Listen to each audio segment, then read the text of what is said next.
Late September. The long, sweltering summer had finally passed, and autumn had arrived. But here in Jiangbei City, the weather refused to let up.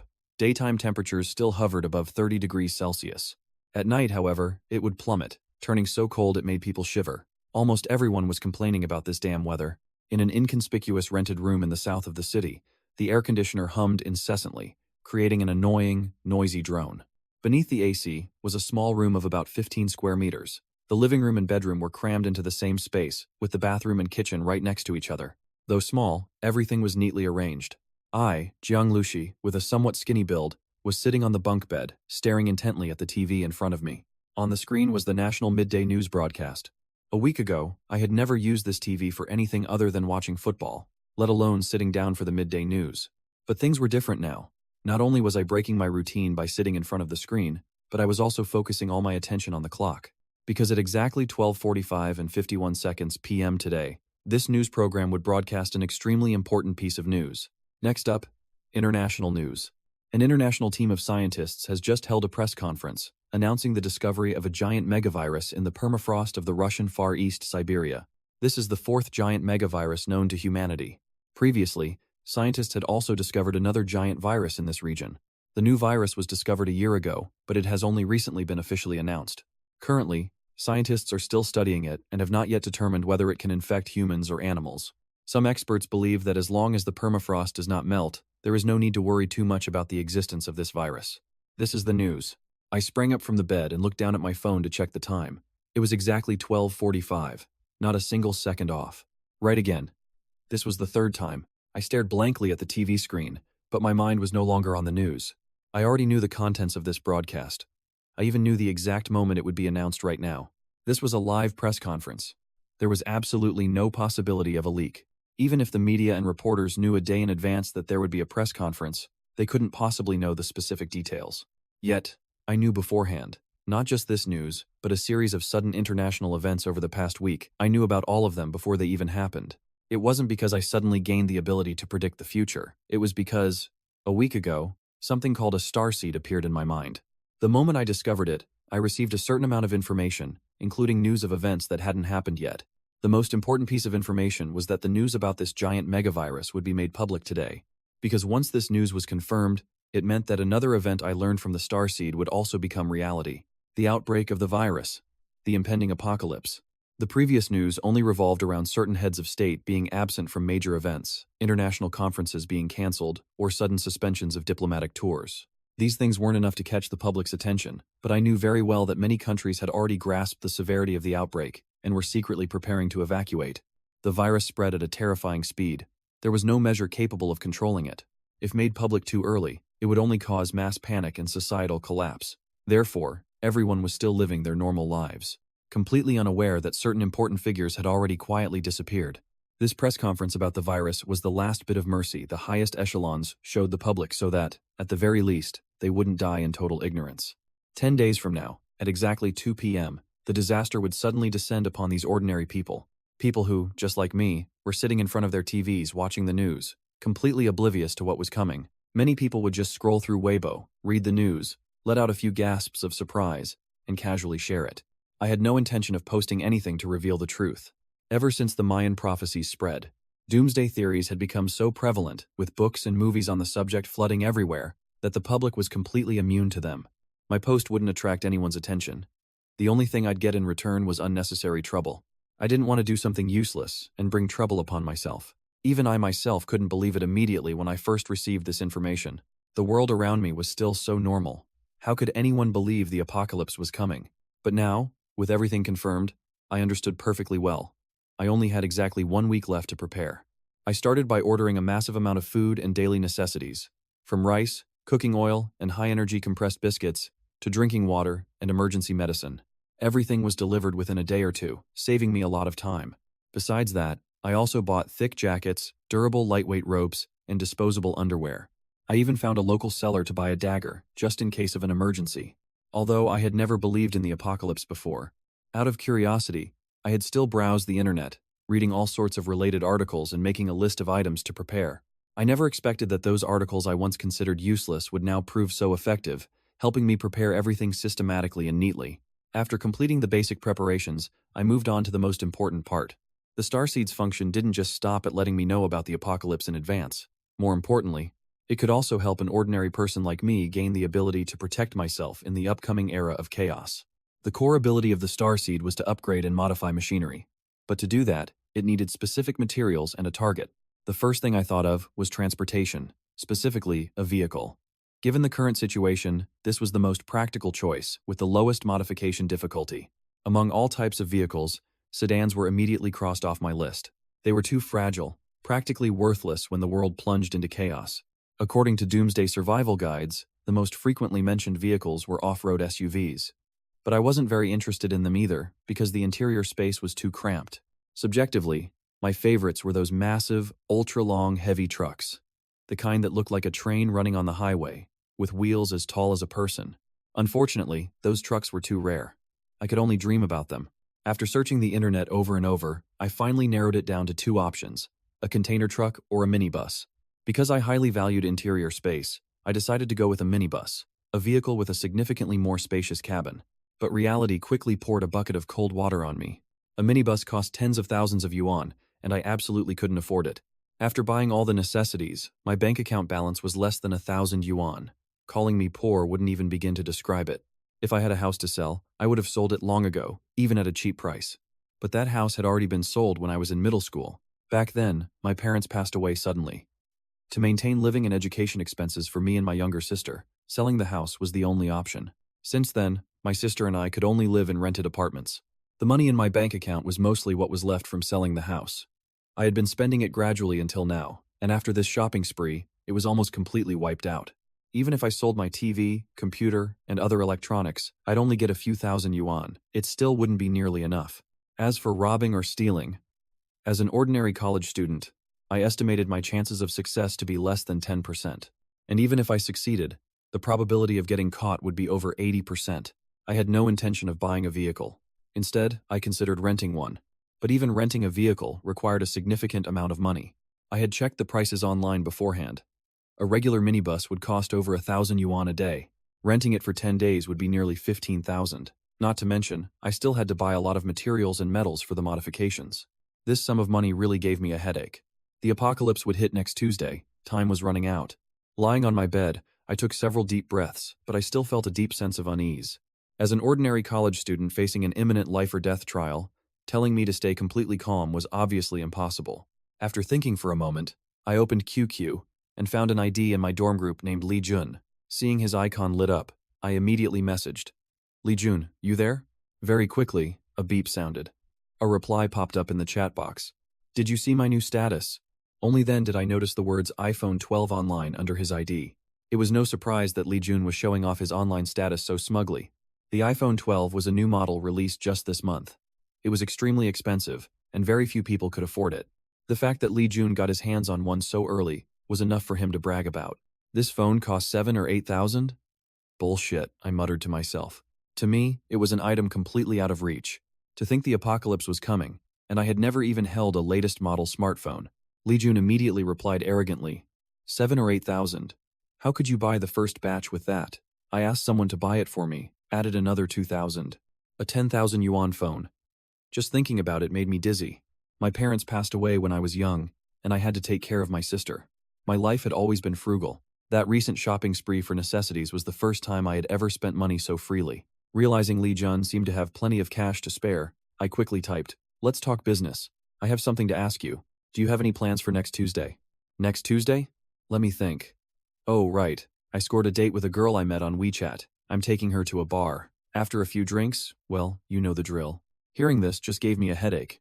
After a moment of hesitation, I decided to be direct. Next Tuesday, I'm planning to get everyone in the dorm together to play games. We'll lock the windows tight. What do you say? What? Li Jun could hardly believe his ears. You want me to ditch a girl to stay in the dorm and play games with you? Are you out of your mind? His flat refusal followed immediately. Not playing. I'm busy. Fine. I sighed, shaking my head. I had tried to warn him. In truth, even if they stayed in the dorm and locked the windows, they couldn't avoid the virus outbreak. Right now, Li Jun, just like everyone else, already carried the virus in his body. Whether he would turn into a monster in 10 days depended entirely on his own physical constitution. Locking the windows was just a precaution. If he was lucky enough to survive the ordeal, At least he wouldn't be attacked by the monsters outside. Seeing that he wouldn't listen, I had no other choice. I could only continue. Lee Jun, I'm in desperate need of money right now. Can you pay me back that 2,000 first? Money? Don't worry about it. I remember. I'll pay you back in a few days, Lee Jun replied dismissively. I frowned. I really need it urgently. This is life-saving money. That urgent, huh? Hold on a sec. That girl is calling me. Let me take this. After saying that, he stopped replying. His online icon went dark. I shook my head. After thinking for a moment, I opened a chat window with another roommate. Luo Ming, can you lend me 2,000? Luo Ming replied very quickly. I'm broke these days. All my living expenses went into games. I was actually planning to borrow some food money from you. What do you need to borrow money for? Never mind. I knew Luo Ming's situation well. His family was well off, but he never had any cash on hand. Asking him was just a shot in the dark. I added a reminder. Remember what I'm telling you. Next Tuesday, stay in the dorm and play games. Lock the windows tight. Don't go outside. What's going on? Luo Ming asked, surprised. Just remember it. I closed the chat after saying that. I had done my best. The one who owed me money wouldn't pay. The one I could borrow from didn't have any. As for the others, we either weren't close, or they were just as broke. After all, we were just college students. A few hundred was manageable, but expecting a few thousand was practically impossible. It seemed I had to think of another way. I scrolled through my phone, my eyes suddenly stopping on a very flashy avatar. My heart skipped a beat. The photo showed a guy with slick back hair wearing sunglasses. The display name was Ma Hao, a fairly well-known figure in the school. He wasn't famous for his grades or talents, but for his incredibly wide network of connections. It was so wide that even I had added him as a friend on QQ at some point. To say Ma Hao and I were polar opposites wouldn't be entirely accurate, but we were definitely worlds apart. I was just an ordinary student. Quiet, not very outgoing. Outside of my classmates, hardly anyone knew me. I vaguely remembered Li Jun mentioning that Ma Hao had a friend who specialized in lending money to students. Some girls, desperate for cash to buy things, would send not only their ID cards and student IDs, but even explicit photos as collateral. If they couldn't pay up, those photos and their personal information would be leaked, sent to their friends, teachers, and even their families. When I first heard about this, I found it baffling. Most of those girls borrowed money just for shopping, to satisfy their vanity, ultimately pushing themselves down a path of no return. Ma Hao would even frequently get those explicit photos from his friend and share them in group chats for people to judge. To be honest, I didn't feel any pity for those girls. I never thought I'd get involved in this kind of shady business, but things were different now. I realized this could be an opportunity. Ma Hao, can I borrow some money from your friend? I got straight to the point. Ma Hao replied almost instantly, sure. What department are you in? Which class? I took a picture of my student ID and sent it over. After confirming it, he asked, how much do you want to borrow? 20,000. I didn't hold back. I knew very well this was practically the maximum limit they would lend to a student. Any more, and I'd definitely be rejected. My family background wasn't a secret. Ma Hao only needed to ask around a bit to find out. Clearly, Ma Hao was startled by the amount. 20,000 was a massive sum for a student. Most girls only borrowed a few thousand, sometimes just a few hundred. What do you need that much for? Even if your girlfriend needs an abortion, it wouldn't cost that much, he blurted out. I have something very important to do. Don't ask. Just tell me the terms, I replied. Here's the deal. You leave your student ID and provide your home address. Plus, you have to write an IOU for 50,000. Record a video holding the IOU, reading the contents clearly, and stating that you're borrowing the money voluntarily. Once you pay it off, I'll destroy the IOU right in front of you. 20,000. How long do you need it for? 1 month. Then when it's due, you have to pay back 25,000. We go to the same school. I'm not afraid of you running off. I swallowed hard. This interest rate, it was even higher than typical loan sharks. I also understood that this so-called friend who lends money was probably just an excuse. Even if Ma Hao wasn't doing it directly, he definitely had a cut in it. But he was incredibly confident, not worried in the slightest that I would default. Perhaps if I didn't pay, I'd end up in a situation where I'd wish I were dead. I chuckled softly. Interest rates? Threats?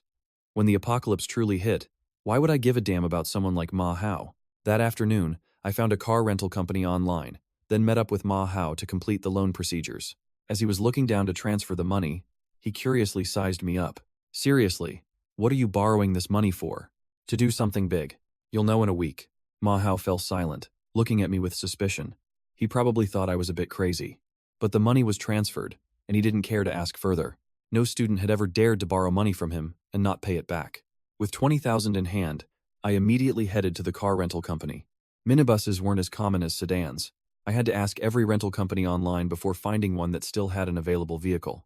The other party even urged me to hurry, as they would only hold the vehicle for a maximum of 2 hours. I rushed over, arriving almost an hour earlier than expected. Seeing the company's signboard from a distance, I finally breathed a sigh of relief. The storefront wasn't large, and the decor was simple. Behind the reception desk was a girl with a sweet face and her hair tied in a ponytail. She wore the company uniform, looking neat and clean. She appeared to be only 18 or 19, exuding youth and innocence. She was attending to a customer in a suit. Seeing me walk in, she smiled, nodded, and gestured for me to wait a moment. Looking at this energetic girl, I was a bit surprised. I didn't expect the receptionist here to be so young. I sat down on the sofa to wait and accidentally noticed a corner of an English CET 6 vocabulary book peeking out from under a stack of documents on her desk. I immediately understood. She was probably a college student, maybe even from the same university as me, working part-time here to earn living expenses. This rental company was located near the university district. Hiring a pretty female student as a receptionist saved costs and easily attracted customers. "Hello, sir. I'm Wen Xiaotian, the customer manager. You can call me Xiao Wen. How can I help you?" After seeing off the other customer, she turned to me.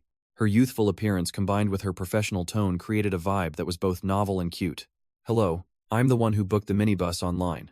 I stood up. "About that." She looked a bit flustered. "I'm so sorry. The last minibus was just rented out to that gentleman. When I called, she was the one who took the reservation. But the boss had already promised the vehicle to someone else. She was just an employee and couldn't make the call. I'm truly sorry. If you can wait, you can place a new reservation now, and we'll have a vehicle available in a few days. Once that gentleman is done using it, he'll return it." I froze.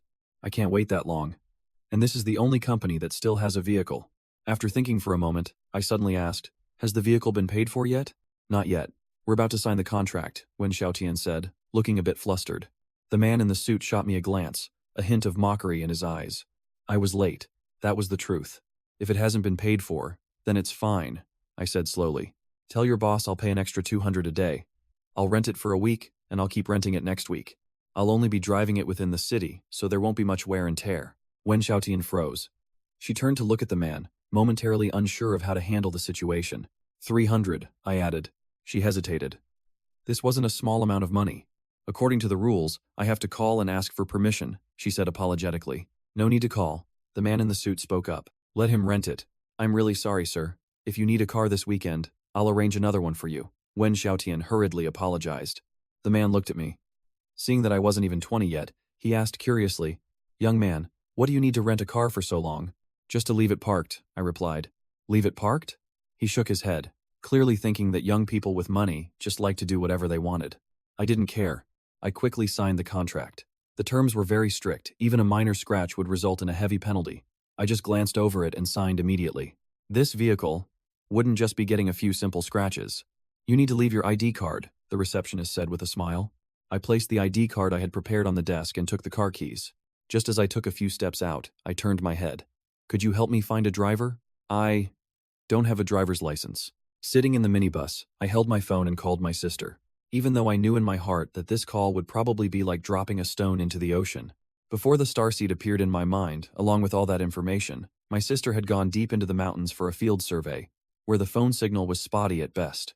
The fact that she was deep in the mountains right as the apocalypse was about to erupt was truly terrible news. But at least, I knew from the starseed that neither my sister nor I would be infected by the virus. Her survey would probably end in a day or two. That brought me a lot of relief. My sister and I grew up together, practically relying on each other to survive. If the apocalypse arrived, and my sister was still missing somewhere in the mountains, I knew for a fact I would go insane. Sure enough, her phone was still turned off. I left a message, telling her to contact me immediately once she had a signal. I would keep my phone on 24/7 waiting for her call. Knowing my sister's personality, as long as she saw how serious I sounded, she would definitely call back the moment she got reception. "Boss, stop here, right?" The driver from the rental company stopped the car below my apartment building, his eyes curiously scanning the surroundings. This was just an old, run-down residential area in Jiangbei City. The buildings were from the 90s, with outdated rain awnings and old-fashioned anti-theft grills. This place didn't look like the residence of a rich kid at all. Maybe he thought I just wanted to experience the commoner's life, but that was none of his business. After I signed, he handed over the keys and left. I sat alone in the vehicle, letting out a long breath. Today, I had been running around everywhere, preparing all sorts of things. But now that everything was done, I didn't feel any more relieved. On the contrary, I was even more anxious than before. The forced calmness from earlier, the suppressed fear. It all seemed to surge up at once. After sitting still for about 5 or 6 minutes, I gradually regained my composure. After all, the apocalypse was coming. Having such a reaction was completely normal. Following the information from the starseed, I stood up, walked to the driver's seat, sat down, and gripped the steering wheel tightly. Then I closed my eyes. Like flipping an invisible switch, images that should only be seen with eyes instantly appeared in my mind. First was the image of the steering wheel I was holding. Then, the vision quickly swept to both sides, before suddenly elevating to cover the entire vehicle.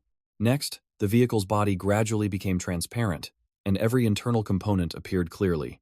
I knew it was the starseed scanning the vehicle. Even though I was mentally prepared, experiencing it firsthand still felt incredibly miraculous. It was like living in a sci-fi world, far surpassing any VR experience.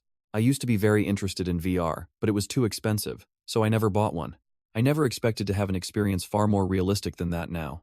After the entire minibus was scanned, detailed information popped up in my mind.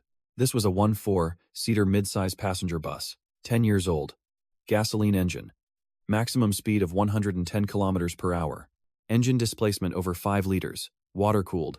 Inline 4-cylinder. Turbocharged fuel injection system. The overall condition was quite old.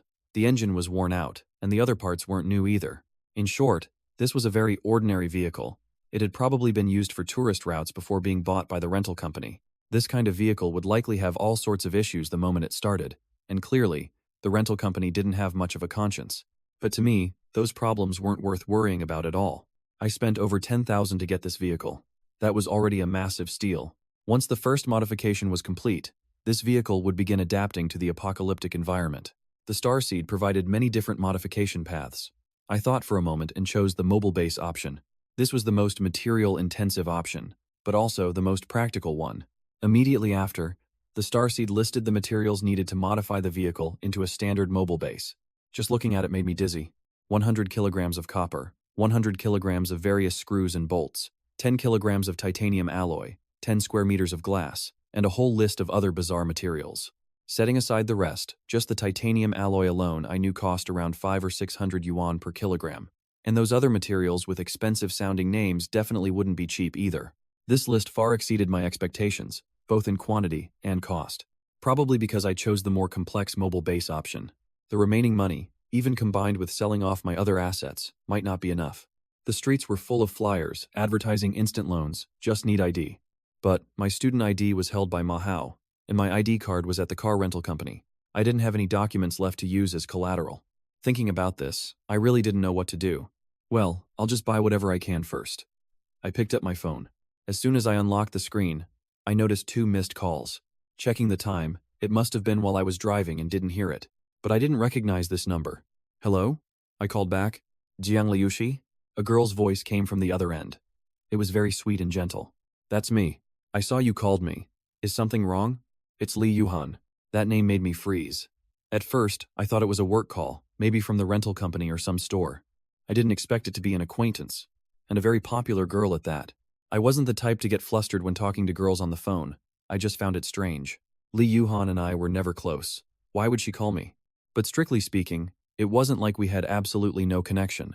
We had been classmates since middle school, even in the same class, sitting at the same desk. Li Yuhan came from a very good family. She was pretty, had a gentle personality, and was always the center of attention. Back then, I had often found myself staring blankly at her soft side profile as she sat by the window. Her hair swaying gently in the wind, an image I still remembered vividly to this day. However, even though Li Yuhan was good at almost everything, she struggled terribly with math. And I happened to be very strong in that subject. So, when we were in school, she frequently asked me to tutor her. Every time I explained a problem, she would listen so seriously and intently that sometimes her soft hair would fall and brush against my hand without her even realizing it. Not long after that, my parents had their accident. I had to take a full month off from school. When I returned, I had become much quieter and more withdrawn. I voluntarily moved to the back row, even though Li Yuhan still occasionally glanced my way, and many times when we passed each other she seemed to want to say something. She never opened her mouth. Now, I had overcome the shadows of the past, but our relationship had faded since then. Even though we both got into a university in the same city, we rarely kept in touch. Those gentle flutters of middle school romance, I just quietly buried deep in my heart. Now, hearing Lee Yuhan's voice again, my heart couldn't help but stir. Her voice was still as soft as ever, like a passing breeze. Wow. It's been a long time, I couldn't help but sigh. Yeah, it really has, Lee Yuhan replied. Oh, right. Did you call me for something? I asked. I heard from Lee Jun that you're really short on money. I'm not very close to him, but I happened to overhear him talking to a friend of mine, Lee Yuhan said directly. I immediately frowned. What did he say? He asked my friend out for a meal. My friend asked why he kept looking at his phone and who he was talking to. He said you were begging for a loan. I figured you must be in trouble, so I asked for your number. This guy, Lee Jun. I really didn't know what to say. Not paying me back was one thing, but talking trash behind my back? Here's the situation. I explained my circumstances in detail. Hearing this, Lee Yuhan was clearly very angry. I knew you weren't that kind of person. He even said you were shamelessly pestering him. That's too much. This kind of person. I'll tell my friend to never associate with him again. But, are you really short on money? It's fine. I figured out a way, I replied. Your Alipay account is this phone number, right? I'll transfer some to you. Just use it for now. You can pay me back whenever it's convenient. We're friends, don't be a stranger. Back then, you tutored me every single day. You were so thorough that you barely had any free time left, and I never even thanked you. Lee Yuhan laughed softly. I paused. Her laugh. It was still as gentle as ever. Wait, you don't have to. Let's just do this. Don't be shy. We're friends, right? Her voice was as light as a wind chime. Of course, I put the phone down, suddenly feeling a warmth in my heart. I truly didn't expect that in my most difficult moment, the person who helped me would be someone like her. Moreover, from beginning to end, she never asked what I needed the money for. Ding ding, the phone vibrated. I opened it and was instantly stunned. The amount she transferred to me was 20,000, along with a message. I transferred a bit extra so it's easier for you to manage. If you don't use it all, just keep it and pay me back later. At the end of the message was a cute smiley face emoji. Looking at those words, I was truly moved. Although Lee Yuhan's family was well off, she lived very simply. 20,000 was definitely not a small amount. It was her savings. Yet, just hearing that I was in trouble, she took the initiative to call. When I didn't pick up, she called back multiple times. I immediately called her back.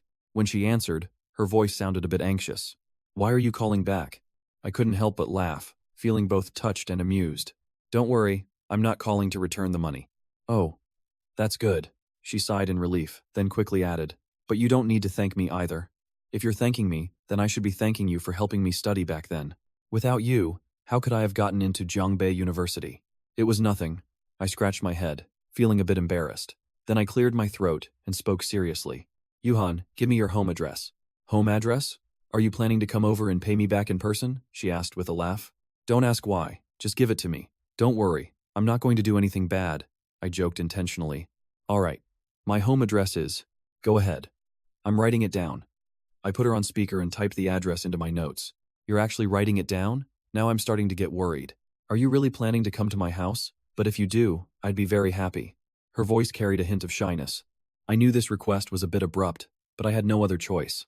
Even though it was hard to say, it was necessary. Yuhan, next Tuesday, you absolutely must stay home and wait for me. Not just you, but your parents too. You all have to stay home. Don't go anywhere. It's best if everyone stays in their own room. Every room must be locked. If anything unexpected happens, lock the door immediately. Absolutely do not go outside. I'll come find you guys. Okay? This is a matter of life and death for me. My tone was extremely serious, almost forceful. I knew very well that if I talked about the apocalypse, it would be very hard for her to believe. And even if she did, convincing her parents would be even harder. They might even think I was crazy. Lock the doors? In our rooms? Lee Yuhan was stunned. Are you in some kind of huge trouble? Does this have to do with loan sharks or the mafia? No. But it's really important. You have to believe me. You must believe me. Please. This. She hesitated for a moment, then said, all right. You must do exactly as I say. Please, promise me. I promise. After hanging up, I let out a long breath. I had tried my best. I didn't know how much she would actually follow through, but at the very least, she would stay home. She was a very kind person. As long as she thought it was for my safety, she would definitely listen. As for whether Lee Yuhan could survive, I could only leave it up to fate. I just hoped God wouldn't have the heart to let such a good girl die in this disaster. And as long as she was alive, I firmly believed I would definitely find her. Thanks to the money Lee Yuhan lent me, I immediately started shopping. Everything that could be ordered online, I ordered. For the materials that couldn't be bought online, I had to run to the markets myself. There was one type of material that even the markets didn't have. In the end, I was forced to go to an auto parts factory to buy it. At first, the boss absolutely refused to sell. Finally, I gritted my teeth and paid an extra 500 over the original price just to get it, and it was still secondhand. As I left, watching him carefully count every single bill, I could only shake my head. It wasn't that he didn't want to sell. He just wanted to sell it for a higher price. Right now, making an extra 500 made him very happy. But in a week, he would realize that money had completely lost its value. 3 days passed. All the materials were finally gathered and stuffed into the minibus, filling up the aisles and the seats. When I placed the last bundle of materials inside, I felt as if a massive boulder had finally been lifted from my chest. Finally, I made it in time. For these past 3 days, I had practically run all over Jiangbei City. Perhaps because this was the first modification, the amount of materials needed was both massive and complex. Almost everything was required. During this time, I kept a close eye on the news and the situation in the city. Everything outside still looked normal, but the number of times important figures appeared on the news was decreasing day by day. As for me, I could clearly feel an undercurrent of unease spreading everywhere. Let's begin. I pulled down the curtains, sat in the driver's seat, took a deep breath to steady my breathing, and placed my hands on the steering wheel. Instantly, the structure of the minibus appeared clearly in my mind. It was as if I had gained an invisible eye scanning the entire vehicle. Wherever I looked, the data and status of that component immediately popped up. As for me, I could clearly feel an undercurrent of unease spreading everywhere. Let's begin. I pulled down the curtains, sat in the driver's seat, took a deep breath to steady my breathing, and placed my hands on the steering wheel. Instantly, the structure of the mid-sized bus appeared clearly in my mind, as if I had gained an invisible eye, scanning the entire vehicle. Wherever I looked, the data and status of that component immediately popped up. Current vehicle status, mobile base. Type, normal, pending upgrade. Sufficient materials detected. Initiate upgrade? I replied in my mind. Upgrade. Upgrade initiated.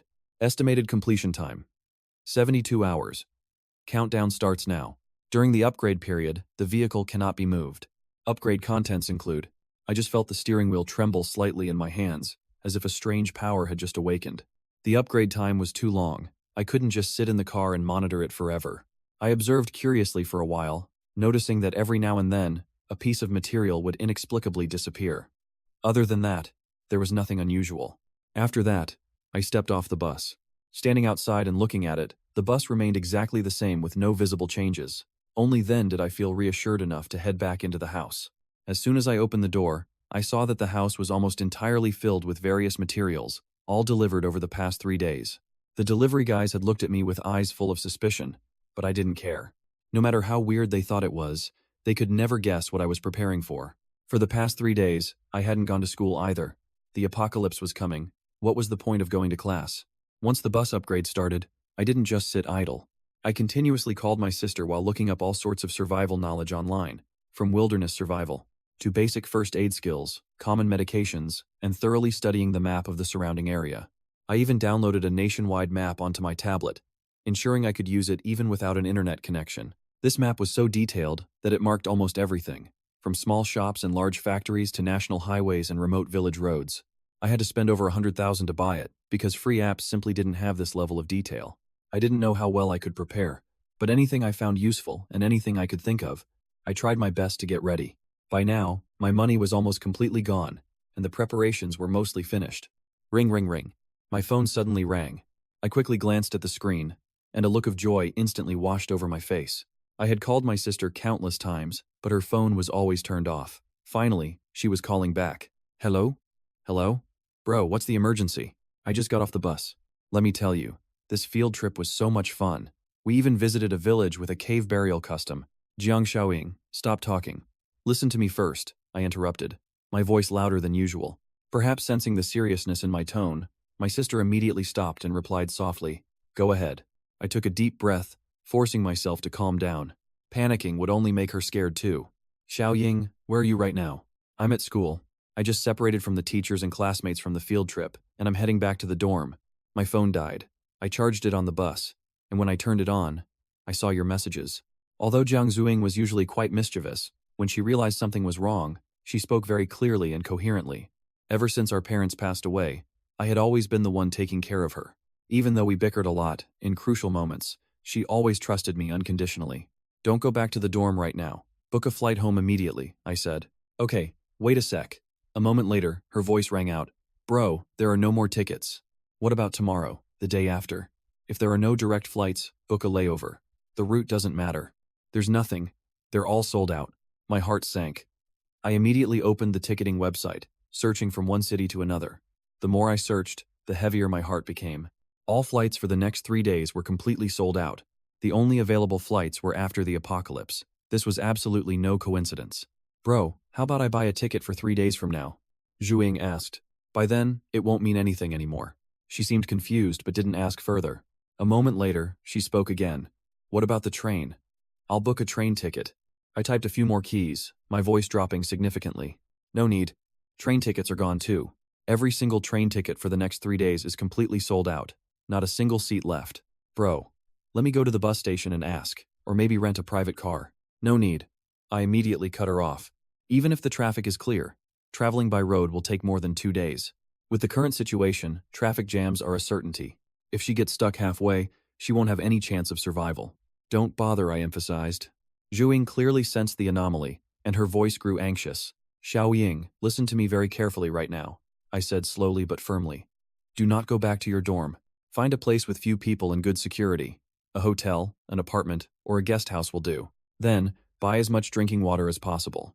Medicine, daily necessities, food. Fully charge your phone and buy extra power banks. Lock the doors tight. Do not go outside. Wait for me to come. You must wait for me. You have to. I paused for a second, then said the final thing. Xiaoying, the apocalypse is coming. The fact that Jiang Zuing couldn't return was a massive shock, completely turning my original plans upside down.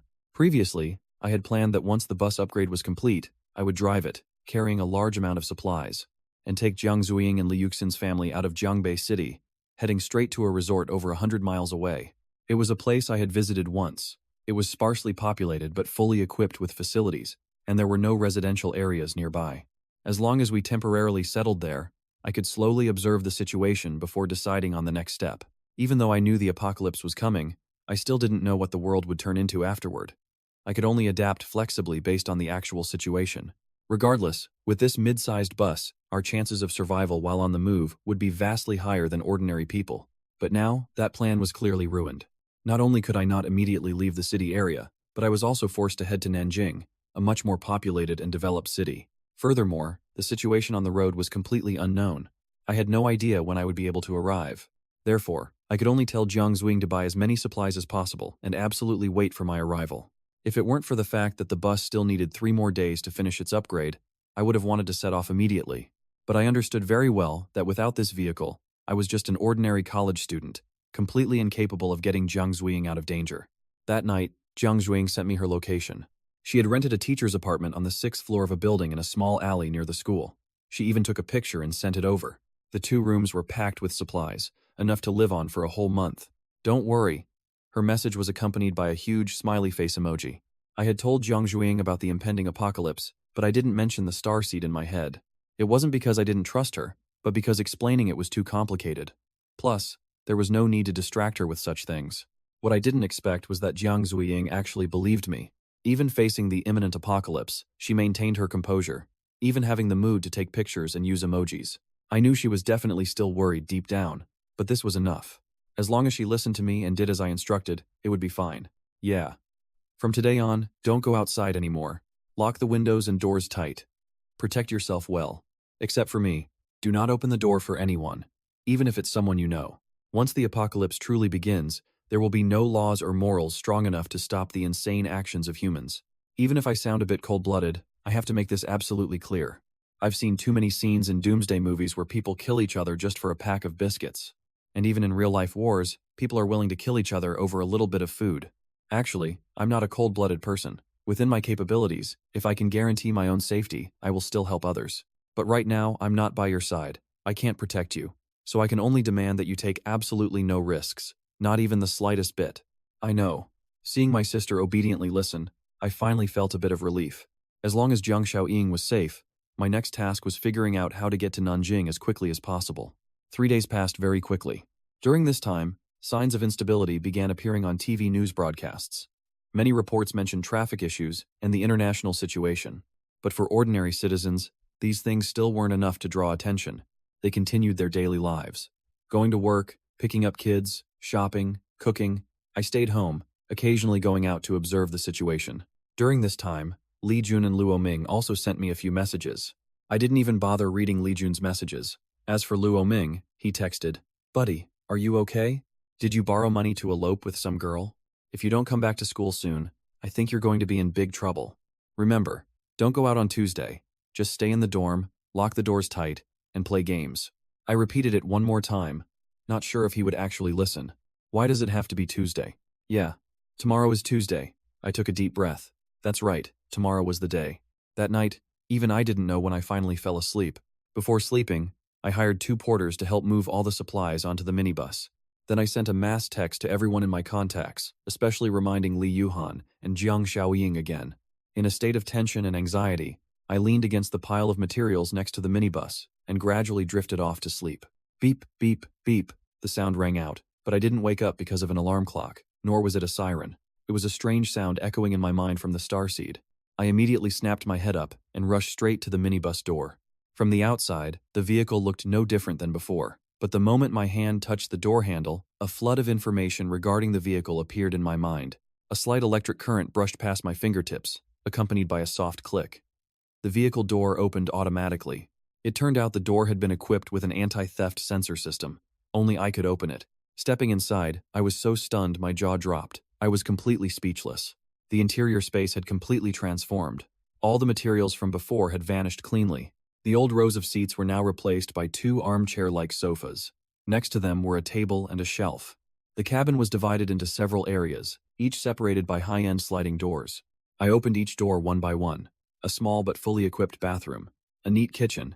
There was even a small bedroom with a bed that looked incredibly comfortable. After exploring around, I immediately ran to the driver's cabin. This place had also completely changed. It was separated into its own space, equipped with a large display screen and a modern control panel with all sorts of buttons and levers. I sat down on the soft leather driver's seat, gripping the steering wheel tightly with both hands. At that moment, the entire status of the vehicle appeared clearly in my mind. Simultaneously, the buttons around the control panel lit up one by one. The information of the modified vehicle quickly displayed. Mobile base. Standard version. Camouflaged as a minibus. Configuration includes 1 bedroom, 1 kitchen, 1 bathroom, and a small living room. Weaponry equipped. Entry. Level pneumatic gun. Muzzle velocity. 810 meters per second. Capacity. 500 L. Vehicle armor durability. F class. Capable of resisting standard bullets and collisions. Gasoline engine. Maximum speed. 300 kilometers per hour. All previous faults have been repaired. My heart pounded wildly. The modification results far exceeded my initial expectations. Even so, this was only the standard version. Its functions were still very limited. If I wanted to truly travel without obstacles, I would need to continue upgrading it. But that meant needing a lot more materials. Things I didn't have enough time, money, or a specific list to prepare for beforehand. Regardless, right now, this vehicle had elevated my chances of survival to a completely different level. I quickly familiarized myself with the controls, then called the 2 porters from last night to help move the remaining supplies onto the vehicle. When they saw the interior space, both of them were stunned. The way they looked at me completely changed. Initially, seeing me living in a tiny rented room filled with food and supplies, they thought I was preparing to open a grocery store or a small business. They never expected that I owned a mobile motorhome. Modifying an old minibus into a motorhome, in their eyes, it must have seemed both extravagant and a waste of money. But I didn't care. Once everything was loaded onto the vehicle, I immediately climbed into the driver's cabin, locking the doors and windows tight. Then I sat down, my heart racing, waiting for the moment everything officially began. I didn't know the exact time the disaster would erupt. I couldn't even imagine how terrifying the scenes would be once the virus spread. But I knew one thing very well. From the moment the virus was discovered in the permafrost, it had awakened. This wasn't an ordinary virus. Its infectivity was terrifyingly strong, and it had silently spread across the entire world. And its danger level far surpassed the sum of all viruses that had ever existed before. It would incubate for an extremely short period, then erupt violently, exactly like a chain of pre-planted bombs being detonated. Ring, ring, ring! The phone suddenly rang, startling me out of my tense state. I quickly realized it was my phone. I hurriedly picked it up, glanced at the screen, and saw the caller was Li Yuhan. I almost blurted out immediately. "Hello? I'm coming over right now. You must stay home. Don't go anywhere." My biggest fear was that she wouldn't listen to me. If she was calling to cancel our meeting, things would become incredibly complicated. "Jiang Liushi, I'm sorry. I have to leave soon. As soon as Li Yuhan's voice rang out, my heart sank. Leave? Go where? Li Yuhan, listen to me. You must stay home. Lock the doors tight. This is about, I said hurriedly, but before I could finish, she cut me off. Jiang Lushi. Listen carefully to what I'm saying. Her voice was so serious that I immediately fell silent. You might find this very hard to believe, but the apocalypse is coming, maybe in just the next few days. I only found out about this today. The car is waiting outside. I have to go right now. Please keep yourself safe. Then head to the Shenbei Highway entrance. The military will be there. When you get there, they will take you to the Shanghai safe zone. Li Yuhan lowered her voice, speaking very quickly. Remember, you must get to the highway entrance today. The military is there. They will protect civilians evacuating. From the other end of the line came the sound of urgent urging. Li Yuhan hurriedly added one last sentence. Jiang Liushi, you must remember, I have to go. Then the call was cut off. Only the monotonous dial tone remained in the receiver, gradually fading into silence. I held the phone, not lowering my hand for a long time. Sure enough, the evacuation had already begun. The Shanghai safe zone. Where exactly was that? I thought to myself, my heart feeling both grateful and heavy. Perhaps Li Yuhan guessed I would come looking for her today, so she called to warn me. She was still the same as before, always so kind-hearted. But, even if she was taken away, it might not truly be safe. I knew very well, the virus had already spread everywhere. Perhaps the scientists only discovered its existence after it had already silently spread. The incubation period of this megavirus was very short. In that extremely limited time, they had to research it, deduce the possibility of an apocalypse, and then spend more time reaching a final conclusion. By the time the leaders of humanity realized the disaster was likely to erupt, the time left to implement countermeasures was pitifully small. Under such circumstances, they couldn't save all of humanity. The only thing they could do was protect the elites of humanity. They would build safe zones around the world to maintain the survival of the human race. But before setting foot in those places, there would undoubtedly be strict purges and quarantines. Perhaps right now, even the scientists didn't dare fully believe their own conclusions. So governments still didn't dare implement extreme, inhumane measures. But once they witnessed the cruelty of the apocalypse with their own eyes, witnessed the terrifying extent of this megavirus, the measures they would enact would become incredibly brutal. While I was lost in thought, the two porters had finished receiving their pay. They were sitting and resting not far away, smoking and glancing at my minibus, muttering to each other. This vehicle's interior is seriously top-notch. That's rich people's stuff for you. If he had a few pretty girls, driving this thing around the world for a road trip, that'd be to die for. The two of them mumbled, seemingly imagining themselves driving this vehicle, roaming the world, sightseeing by day, enjoying themselves by night, cooking when hungry, showering when dirty, maybe even showering together. Just thinking about it made them grin. But right as they were laughing and talking, one of them suddenly froze. His body swayed, his face flushing an unnatural red. He almost collapsed to the ground. Hey bro, what's wrong? The other man quickly supported him. I'm fine. The man pushed his hand away, quickly steadying himself. What could happen to me? You know how fit I am. After saying that, he even thumped his chest hard twice, his solid muscles clearly visible. Haha, I think you overworked yourself last night, and now you're letting your imagination run wild, so you got weak. The two laughed heartily, teasing each other with vulgar jokes. But inside the vehicle, I quietly observed everything. I didn't feel like laughing at all. On the contrary, a chilling cold crept up my spine. I knew very well. That sudden dizzy spell just now was the initial sign of the virus acting up. The moment the apocalypse officially arrived was probably less than an hour away.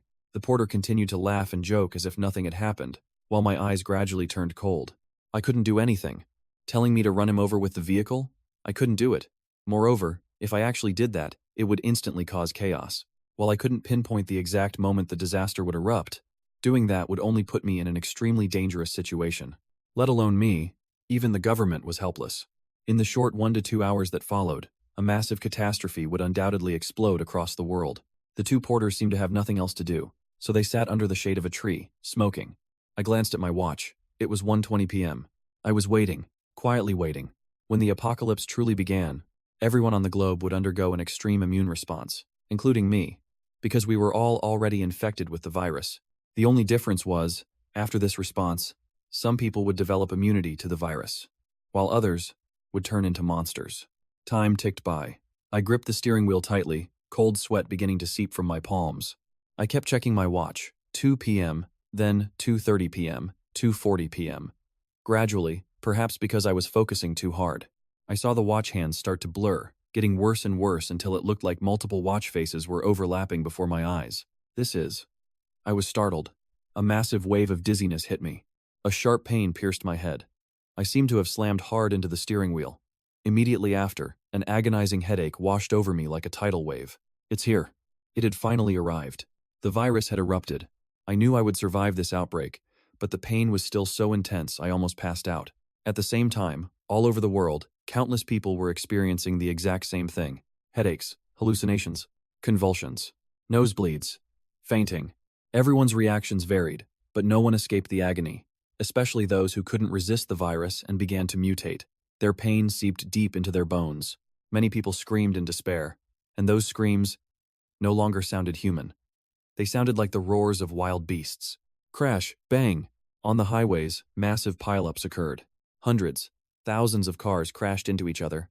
Some were crushed into scrap metal by large trucks, the drivers dying gruesomely on the spot. Some people, in their agony, instinctively slammed on the brakes, creating ear-piercing screeches that tore through the sky. Vehicles caught fire, thick black smoke billowing into the air. In factories across cities, countless accidents happened simultaneously as workers suddenly convulsed and lost consciousness, leading to massive explosions and mass casualties. Automated fire alarms blared everywhere.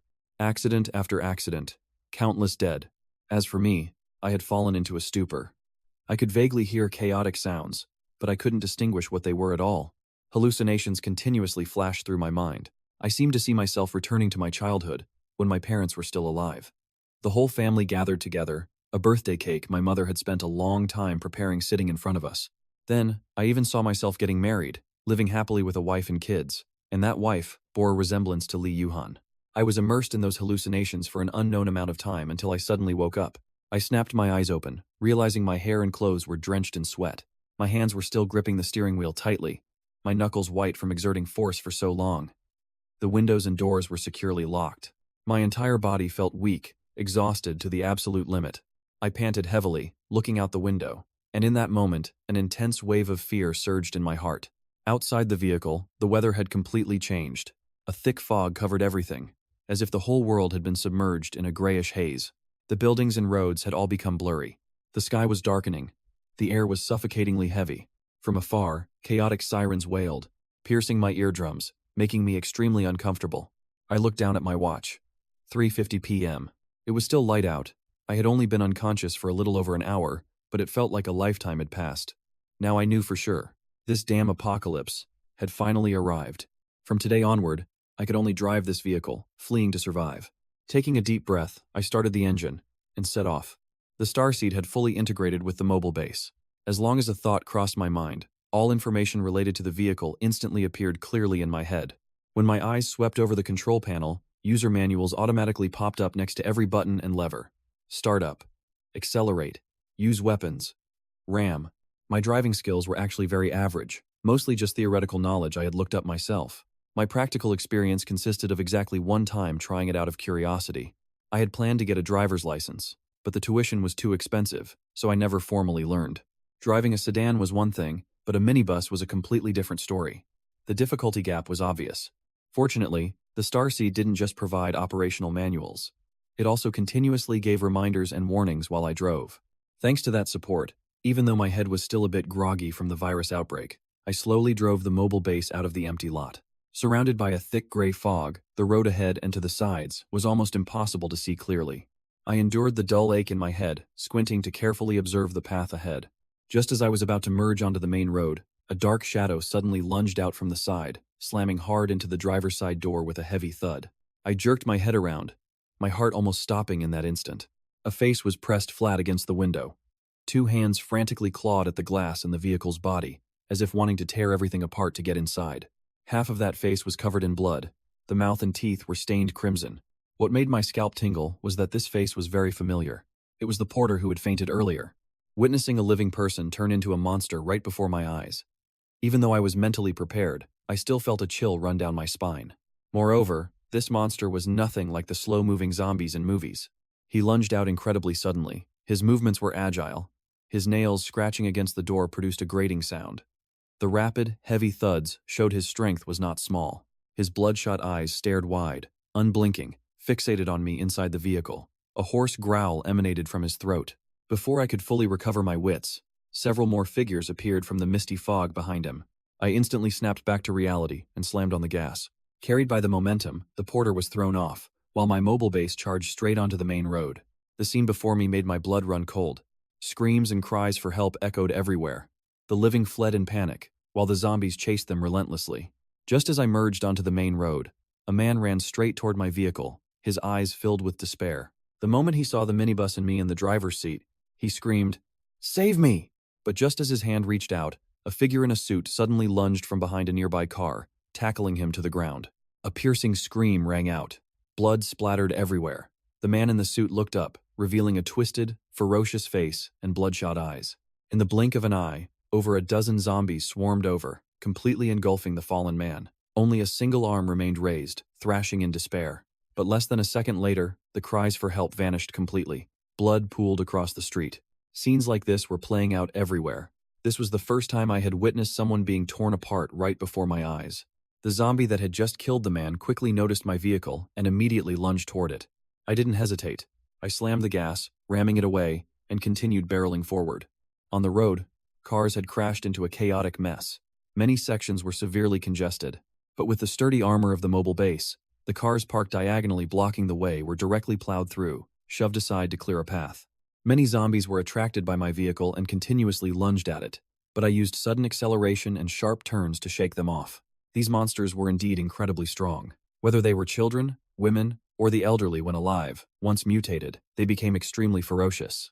When there were too many of them, I could clearly feel the vehicle shaking. My heart pounded wildly in my chest. A few charged straight from the front and were run over. The vehicle jolted violently. I didn't look back. In this situation, running over a few zombies was no longer a big deal. Even so, as an ordinary person, I still didn't want to see that gory mess with my own eyes. Shenbei Highway. I recalled Li Yuhan's words. I didn't know what the situation was at the highway entrance, but I decided to go check it out. Of course, I had no intention of going to the Shanghai safe zone. What I needed was this highway to get to Jinling, where Jiang Shaoying was. The disaster had struck. Taking the highway, I could reach Jinling within a day. I knew Jiang Shaoying hadn't mutated, but just thinking about the agony the virus caused was enough to make my heart heavy.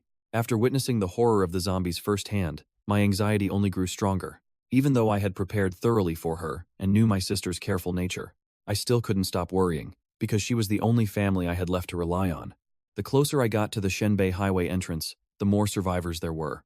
Some were also driving to escape, but everyone was trying to shove their way to the front, making the roads even more chaotic. I honked a few times, noticing someone continuously trying to cut in from behind, taking up all the space. Soon enough, my path was blocked.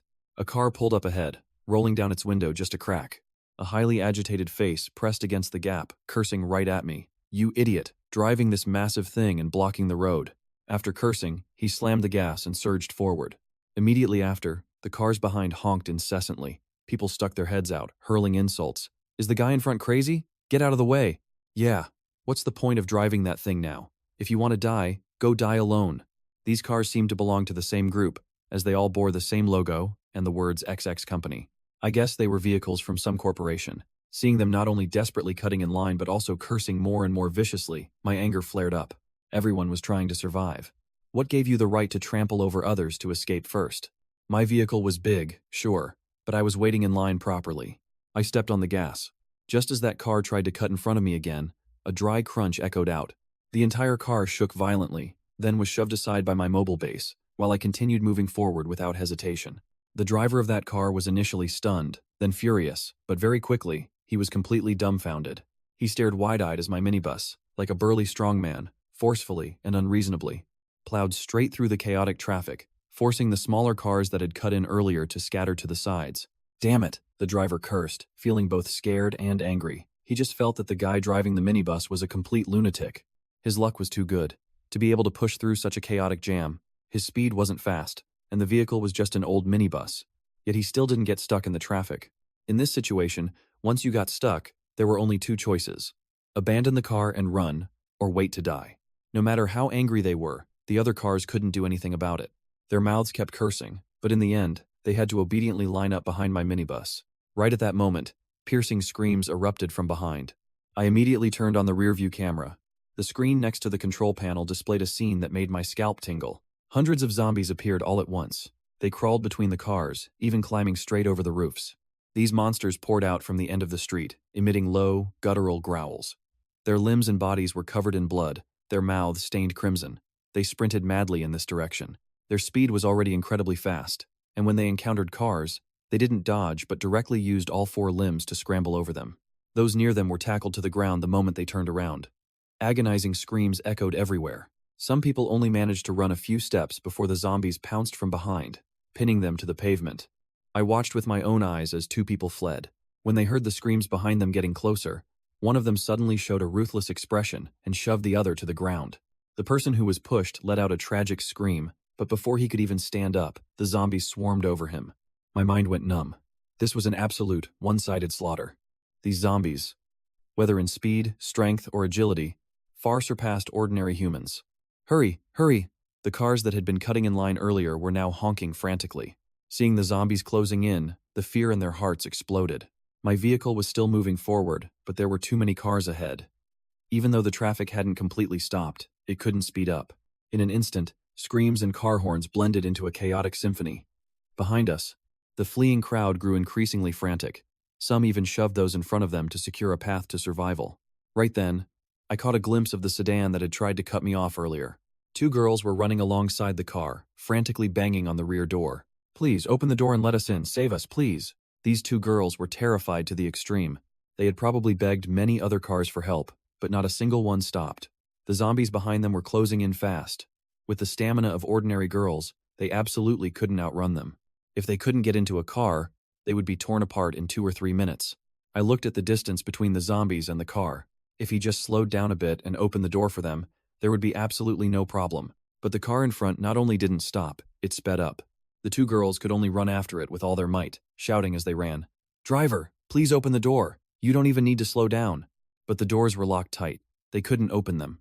The driver turned his head, his face twisted in anger, and yelled, "Damn it, let go." One of the girls suddenly sprinted, reaching his window, banging on it while begging, "Please, open the door. Get lost. If you don't get lost, I'll run you over right now." He roared, then actually yanked the steering wheel hard. The girl was knocked to the ground, letting out a piercing scream. The other girl stumbled and almost fell with her. "Are you okay?" She quickly ran over to help her friend up. The two watched the car driving away, their faces deathly pale, their eyes filled with nothing but despair. I sat in the minibus, my brows furrowed tightly. Just then I froze. Huh? The girl who had just been knocked down looked very familiar. Hesitating for only a split second, I suddenly cranked the steering wheel and turned the vehicle around. Damn it. The cars behind were all desperately rushing forward. Let alone turning around, no one even dared to stop. The cars that had stopped were already swarmed by zombies, their vision completely blocked, leaving them no choice but to slam the gas and crash into utility poles or fences. Soon enough, they would be dragged out of the shattered windows and eaten alive in a state of semi-consciousness. In this situation, everyone was running for their lives. Yet there was a vehicle turning around? He must have a death wish. No one had the mind to play the hero. I understood that very well. In the apocalypse, one's own life was always the top priority. Saving others should only be done when your own safety was guaranteed. But right now, with a bulletproof mobile base, saving those two girls wasn't too difficult. As long as I stayed inside the vehicle, even being surrounded by a horde of zombies wasn't a concern. Not to mention, I knew that girl.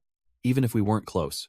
Under the continuous reminders and adjustments of the starseed, I nimbly turned the vehicle around, weaving through the hundreds of meters of traffic. Amidst the jammed cars, only my minibus was driving against the flow. The two girls had practically accepted their fate. The zombies were less than 100 meters away. Even if they kept running, it would be futile. They gripped each other's hands tightly, tears uncontrollably streaming down their faces, waiting in despair for death.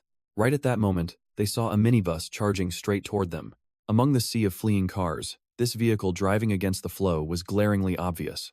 Being run over? The thought crossed their minds, and they even felt that being crushed to death might be better than being eaten alive. They slowly closed their eyes. The screech of tires and a powerful gust of wind startled the two girls, making them snap their eyes wide open. The minibus, as it neared them, suddenly swerved and stopped right in front of them. The door was already open. From the driver's seat, I waved at them, my voice urgent. "Hurry, get in, now!" Grr. Over a dozen zombies had already noticed them and were lunging forward madly. The girl who had fallen seemed to wake from a nightmare. She immediately pulled her friend. "Hurry, get in!" The moment they stepped inside, the zombies pounced on the back of the vehicle. They slammed heavily against the door.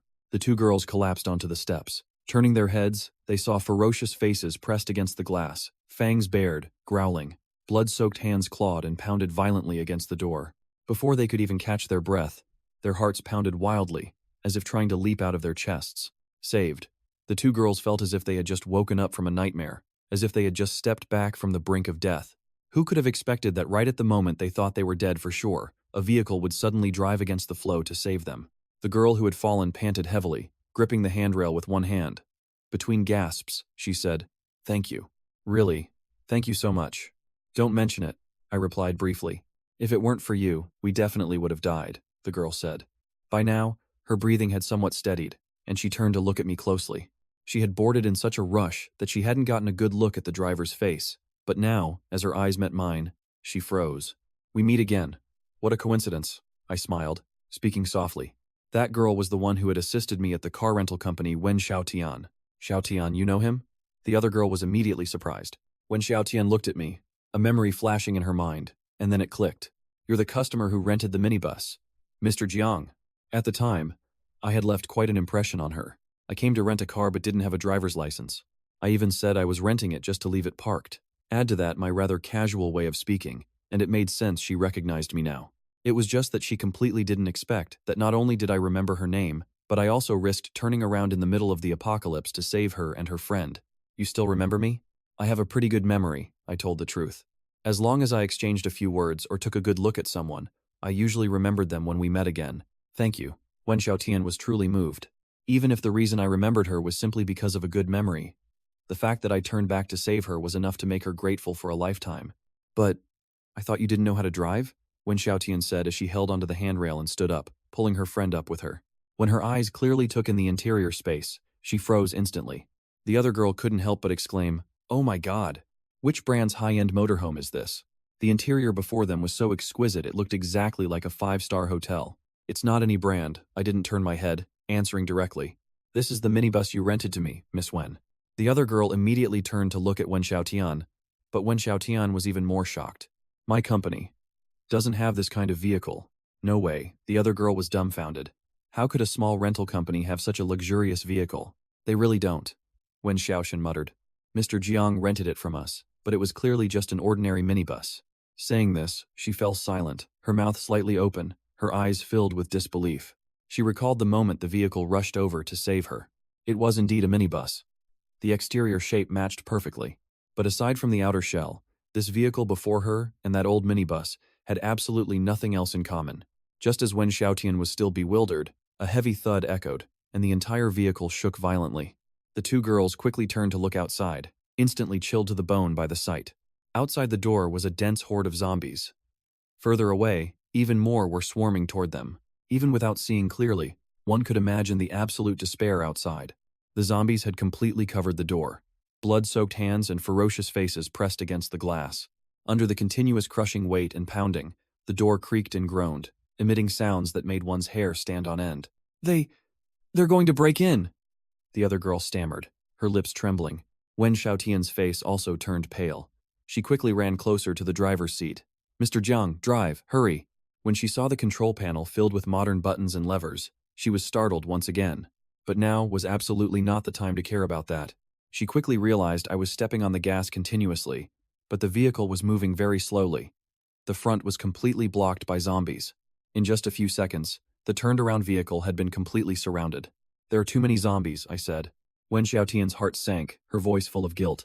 "Mr. Jiang, if it weren't for saving us." "All right, you two find somewhere to hold on tight," I interrupted. From the moment I decided to turn the vehicle around, I had anticipated this situation. Wen Xiaotian nodded. Knowing she couldn't help further, she followed my instructions. "Xiao Lily, hold onto the handrail tightly." She quickly pulled her friend over. "This glass, it won't hold much longer." Xiao Lili was almost in despair, but Wen Xiaotian still managed to place her hand on the nearby handrail. The sound of smashing grew increasingly violent. Not just the door, but the entire body of the vehicle echoed with heavy thuds from all sides. Accompanied by the hoarse growls of the zombies, it felt as if the vehicle could be torn apart at any moment. Meanwhile, I was rapidly analyzing escape plans based on the Starseed's calculations. The mobile base didn't just have defensive capabilities, it also possessed other features. It was precisely because I knew this that I dared to turn back and save them. "All right, let's try this function." I made my decision. Hold on tight, I said, not looking back. We're breaking out. Wen Xiaotian and Xiao Lili didn't dare say another word. Watching the zombies swarm like a horde of black ants, smashing against the windows, they felt nothing but despair. The entire vehicle was covered. If someone looked from the outside, they'd probably only see the faint outline of a vehicle amidst the sea of rotting corpses. Moreover, they weren't just numerous, they were incredibly strong. The vehicle felt like it was being crushed between living walls. In this situation, could we really break out? Wen Xiaoxian felt a chilling cold all over. She and Xiao Lili gripped the handrails tightly. Time seemed to slow down. The ferocious faces pressed against the glass appeared terrifyingly clear. Are we going to die here? Is he going to die too, just because he saved us? A wave of guilt surged in her heart. As for me, sitting in the driver's seat, my focus was absolute. My mind was sharp. In my ears, only the voice of the starseed echoed. Accumulating energy. Reached 30%. Activating secondary tire form. Increasing friction. Accumulating energy. Reached 50%. Gear shift complete. Accumulating energy. Reached 70%. Sufficient fuel supplied. The primary form modified by the starseed allowed the mobile base to reach a maximum output of 1,500 horsepower when accelerating. Peak torque reached 4,500, utilizing a full-time four-wheel drive system. Of course, this state couldn't be maintained for long, otherwise, it would consume a terrifying amount of fuel. For a standard truck, exceeding 500 horsepower was already considered heavy-duty.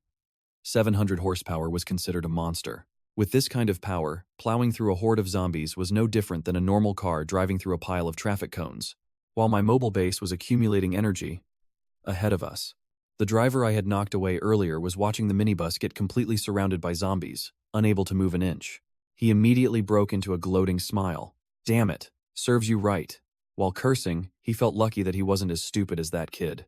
Moreover, he was still bitter about his car being hit by me. So right now, seeing me about to be swallowed by the zombies, a flash of malicious joy crossed his mind. Under the pressure of this massive catastrophe and prolonged fear, his psyche had become completely twisted. Now, he only wanted to quickly rush to the highway entrance and get into the military-protected zone. Everything was right in front of him. In his mind, anyone who stood in his way deserved to die.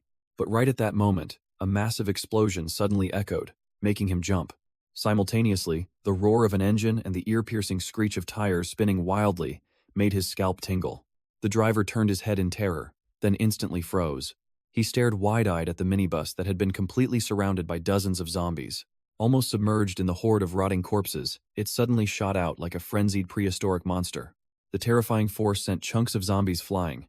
The vehicle roared like a wild beast, crushing the bodies it knocked down under a spray of blood, and barreled straight forward.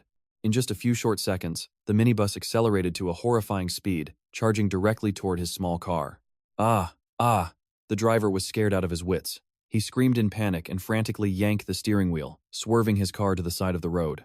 If he had been even a second slower, his car would have definitely been crushed. Even so, the terrifying impact of the minibus still grazed the side of his car, creating a gruesome screech as metal and tires ground violently against the pavement. The small car was sent flying, spinning nearly 180 degrees before slamming into the guardrail. The driver suffered a severe concussion, his head spinning as the airbag deployed and smacked him right in the face. That insane acceleration and violent collision transferred directly into the cabin of my minibus. Even though the two girls tried their best to hold onto the handrails, they were thrown off by the impact, screaming as they fell hard onto the floor. Fortunately, the interior was covered with thick, soft carpeting, so they weren't injured.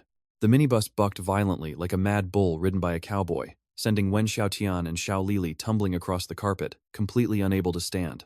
In their chaotic vision, they only managed to see the zombies clinging to the doors being thrown off, knocked down, blood splattering everywhere, dyeing the windows red. The scene was breathtakingly horrific. The vehicle just kept madly tearing out of the zombie horde.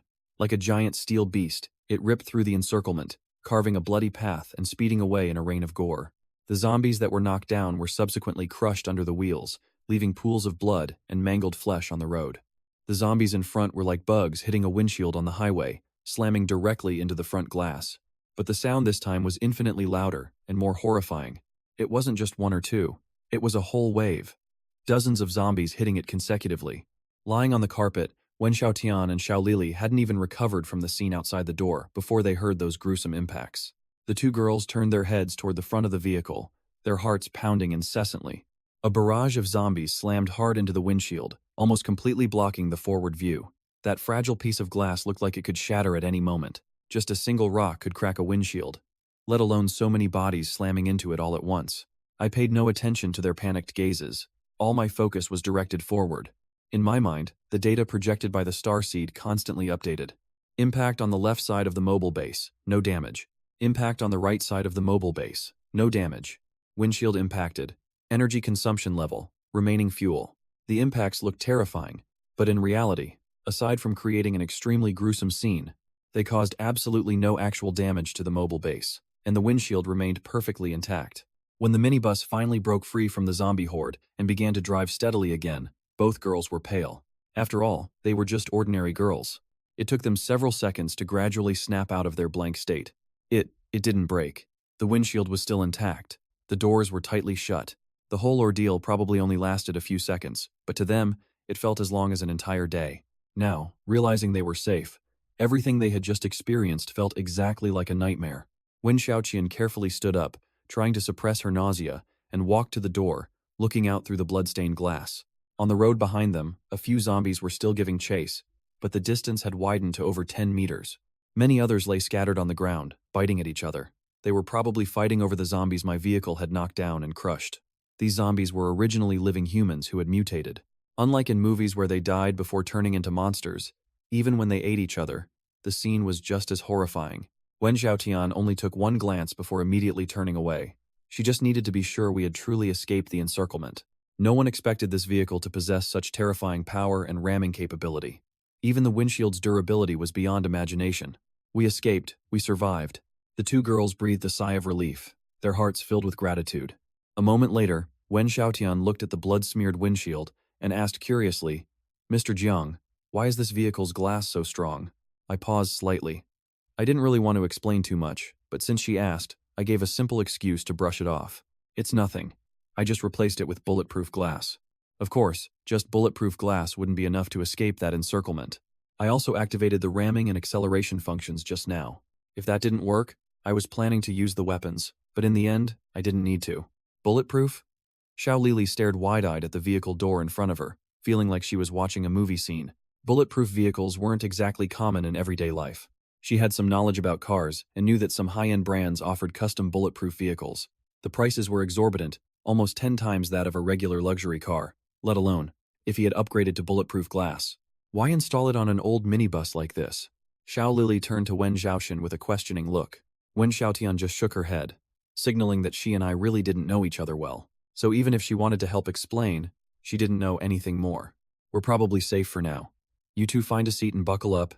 I spoke up. "Yes, thank you." The two girls expressed their gratitude once again. "Don't mention it," I replied calmly. To me, this was still within my control. Just a small matter. Xiao Lili didn't want to look at the zombies anymore, so she quietly walked into the living room and sat down on the sofa. The sofa was so soft that the moment she touched it, she could feel the premium fleece-like material. It clearly wasn't cheap. Opposite the sofa was a small screen for watching movies. Next to it was a cabinet fixed to the floor. On top of it sat an exquisite tray with clean mineral water, glass cups, and some light snacks. The carpet beneath her feet was as soft as cotton, making one unconsciously relax their body. The windows were all tightly curtained, blocking the view outside. Added to the bulletproof glass, it gave Xiao Lili an even greater sense of security. Having just narrowly escaped death, currently on the run to survive, with the outside world swarming with zombies and panicked people. Yet here she was, sitting in a space so safe and comfortable. In that moment, Xiao Lili almost had the illusion that all the horrifying scenes from earlier were just a dream. She looked around, increasingly amazed by the luxury inside the minibus. To transform an old vehicle into this, who knows how much money it cost?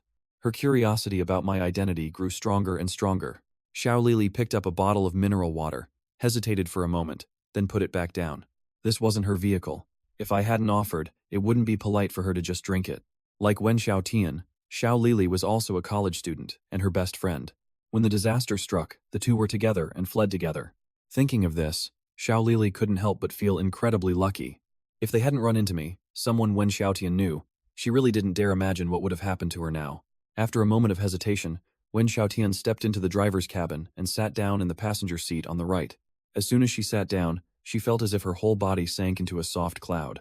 From the seating posture to the backrest, it was incredibly comfortable. This surprised her yet again. but the scene ahead was anything but pleasant. Earlier, while hundreds of zombies surrounded our minibus, a portion of them had bypassed us and charged ahead. From the moving vehicle, we could see a sedan that had been completely swarmed by zombies, forced to a halt. The unfortunate driver was dragged out of the window by several zombies.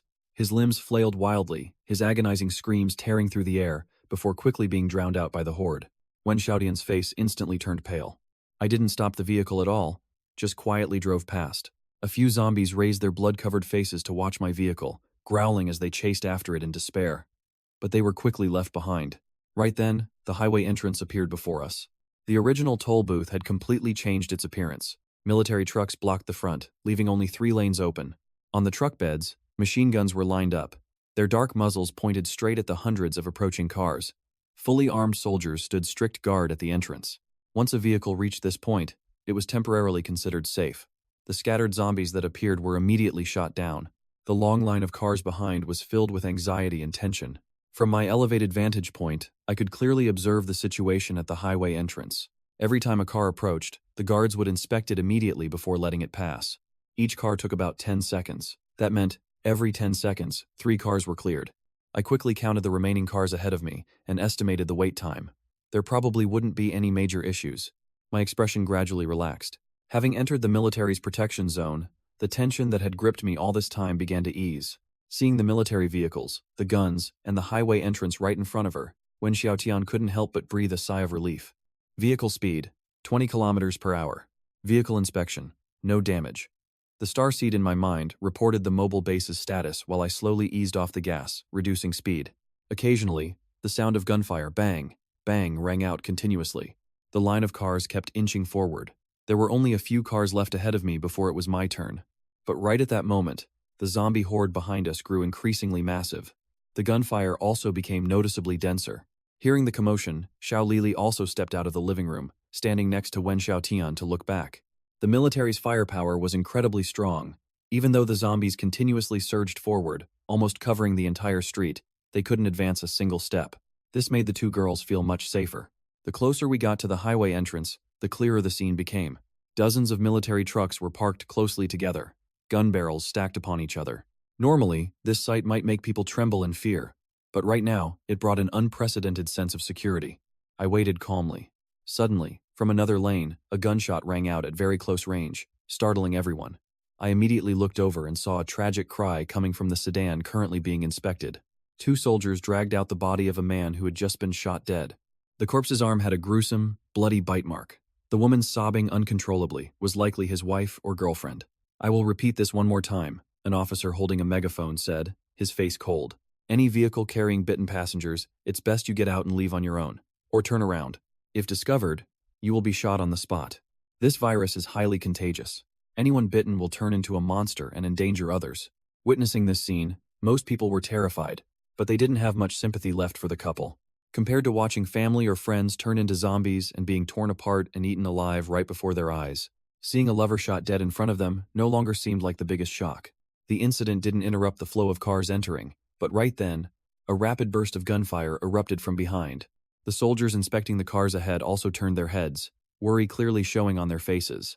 I glanced at the rear screen, just in time to see a soldier, after firing 2 shots, being dragged gun and all off the bed of a truck. 2 trucks were quickly swarmed by a seemingly endless horde of zombies. From the high-rise buildings on both sides of the street, terrified screams echoed. Further away, thousands, perhaps even more, zombies were pouring in from all over the city, forming a surging sea of undead on the streets. Grr. The zombies, with their bloodthirsty, crazed eyes locked onto the highway entrance, let out low, deathly growls. "Hurry up!" The soldier pulled his gaze back, urging impatiently. Clearly, the fire support positions on both sides of the road couldn't hold out much longer. The zombies would eventually overrun them, and by then, there would be no time for these cars to pass. The survivors in the cars all understood this. Everyone looked visibly tense, feeling like every passing minute dragged on for half an hour. Finally, it was my minibus's turn. The soldier stepped up and took a look around, a flash of surprise in his eyes, then shot me a very weird look. "Running for your life, and you're driving a massive thing like this?" The interior was luxurious, and there were 2 young girls sitting inside. Clearly, in his eyes, I was just a playboy who didn't know the meaning of fear. "Move quickly," his tone revealed his impatience. I reached up and lightly touched my nose, saying nothing, just finding the situation rather novel. Since I was young, this was the first time I had been treated like a rich playboy. As the vehicle passed the toll booth, I saw the shattered glass, stained with blood and torn scraps of clothing. But the bodies were nowhere to be seen. Throughout the journey so far, I had witnessed too many similar tragic scenes. The virus had erupted violently across the globe. In the blink of an eye, it had turned a normal world into a living hell. Getting onto the highway, armed soldiers stood guard everywhere. Gunfire rang out occasionally, followed immediately by zombies dropping dead in the roadside bushes. I drove calmly, quickly merging into the line of cars ahead. But before we got far, the line suddenly came to a halt. "What's wrong?" Xiao Lili asked anxiously. Even though we were in the military's protection zone, the slightest disturbance was enough to make people tense. I saw a few people getting out of their cars. Some soldiers were shouting loudly, ordering them to move. Then they quickly ran along the line of cars, shouting and forcing many people to abandon their vehicles. As soon as they got out, 2 bulldozers moved in, pushing the sedans to the side of the road and shoving them straight off the highway. This scene made a bad feeling rise in my chest. Very quickly, a soldier approached my vehicle and shouted, "There's an overturned bus blocking the highway ahead. A lot of zombies are gathering. Our people are clearing the road ahead, but the zombies behind are catching up. If too many cars go at once, the highway will be jammed. We won't be able to protect it. Therefore, everyone must abandon their vehicles and proceed on foot. Women, children, and the elderly walk to the front to board the military vehicles. Young, healthy men walk. No complaining, we're walking just like you. From here to the Shanghai safe zone, we will escort you. Once there, you'll have a safe place to rest. There will be water. There will be food. Everyone, get out of your cars immediately." Hearing those shouts, the people in the surrounding cars hurriedly opened their doors and stepped out. Most survivors fleeing had only brought a car, or at most 1 or 2 family members. They didn't have much luggage. As soon as they heard about the Shanghai safe zone, everyone scrambled out of their cars, terrified of being left behind. In no time, the surrounding cars were empty. Only my minibus remained. "Let's get out too," Xiao Lili said. Wen Xiaotian hesitated for a moment, looking at me still sitting in the driver's seat. "Mr. Jiang, hurry up." I shook my head. "You two, go ahead, I'm not going." Wen Xiaoxin was stunned. Not going? Xiao Lili also didn't understand. Was I not planning to follow the military? "That's right," I said slowly. "The military will take you to the Shanghai safe zone, but I need to go to Jinling City. Besides, I can't abandon this vehicle. To me, the mobile base was my guarantee of survival. No matter what, I wouldn't give it up. My original plan was to drop them off with the military, then continue heading toward Jinling. But now the highway ahead was blocked. To get to the route leading to Jinling, I had to pass through that area. In this situation, my only option was to get off the highway. To Jinling, but the highway is blocked. Xiao Lili still couldn't believe it. The military was right in front of us. Just following them meant reaching safety. Yet I was choosing Jinling. "Don't do this. It'll be too dangerous alone. Following the military to the safe zone is much better. I can drive along the highway, or find another road." "There will be a way," I replied. "But..." "It's fine," I shook my head. "You two just follow the military. You're girls. If you go to the front, there will be vehicles for you to ride in. It won't be too hard. Take good care of yourselves from now on." Seeing my determination, Xiao Lili didn't know what else to say. The soldier had already approached the vehicle, continuing to knock on the door and urge us. Xiao Lili looked at me with apologetic eyes.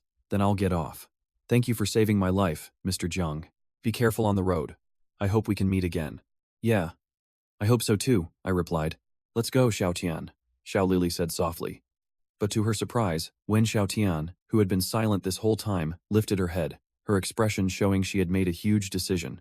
"I'm not going either." "Xiaotian?" Xiao Lili was shocked. Wen Xiaotian looked at her friend. "Lili, my home is on the way to Jinling. If there was no other way, I would have gone to the safe zone too. But since Mr. Jiang is heading to Jinling, I want to go back and check on my home." At this point, her eyes turned red. "Whether my family is alive or dead, I have to see it with my own eyes." She turned to look at me, her voice pleading.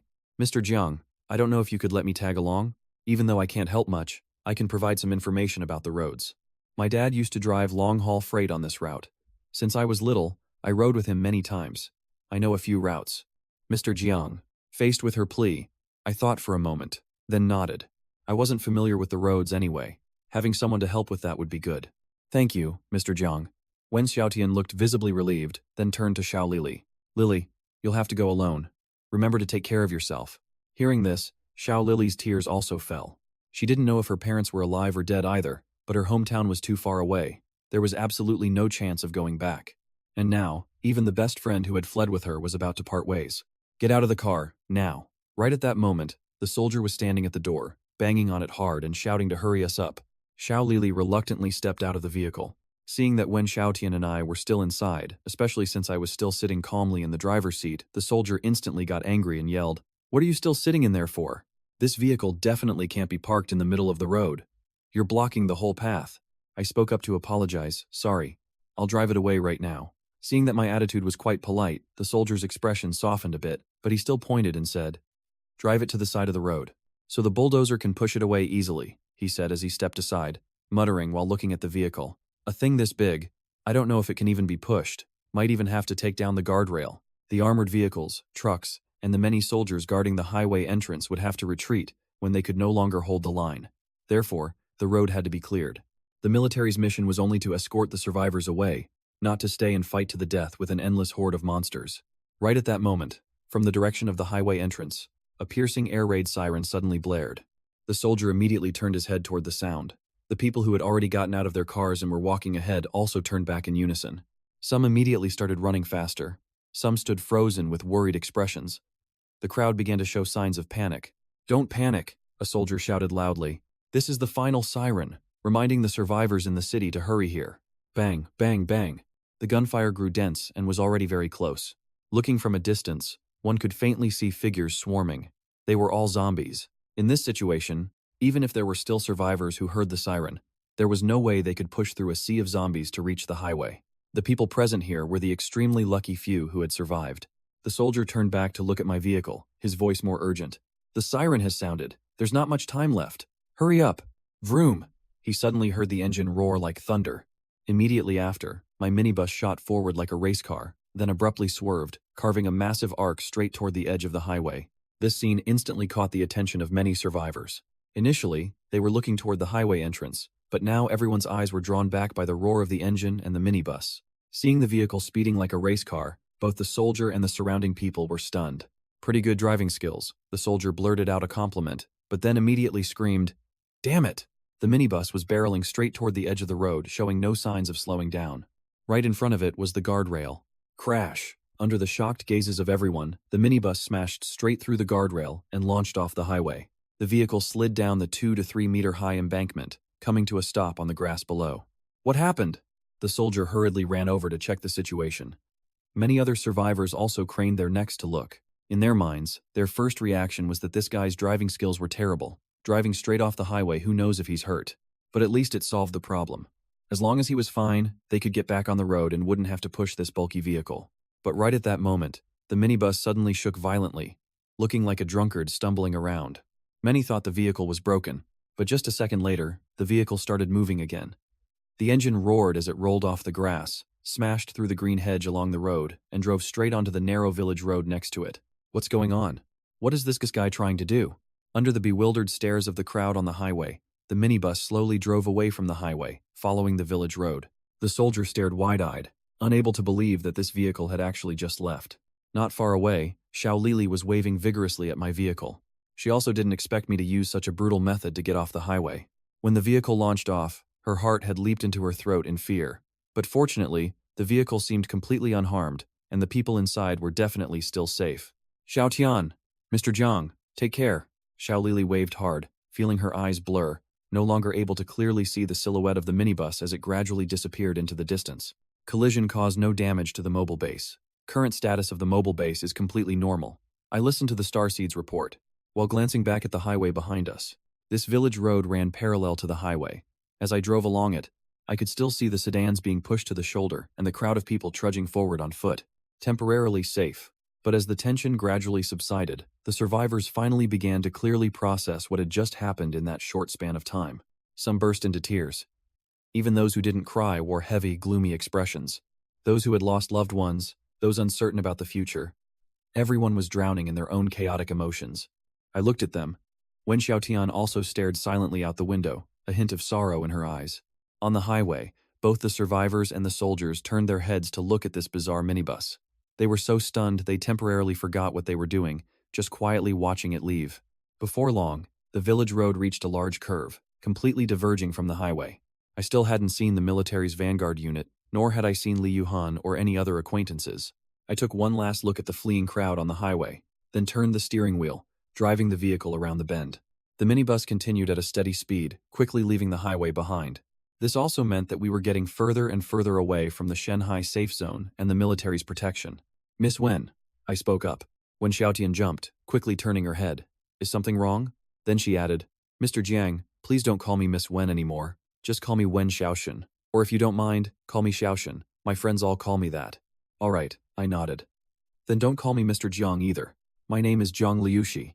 "Mr. Jiang." Wen Xiaotian was still a bit shy, not daring to call me by my name directly, so she stuck to the old title. "You said you knew a few other routes.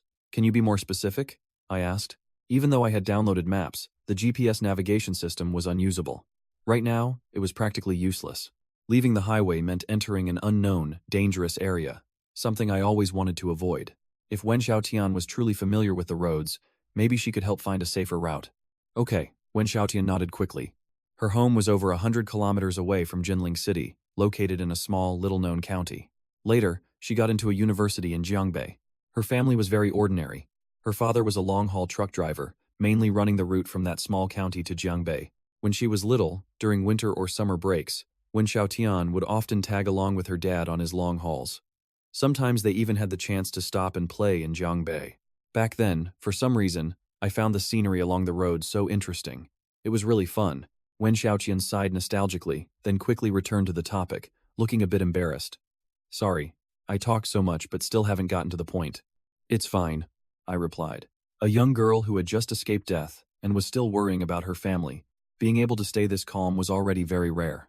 Wen Xiaotian's eyes were still red. I happened to catch the moment she tried to look up, as if holding back tears so she wouldn't cry. "Go on.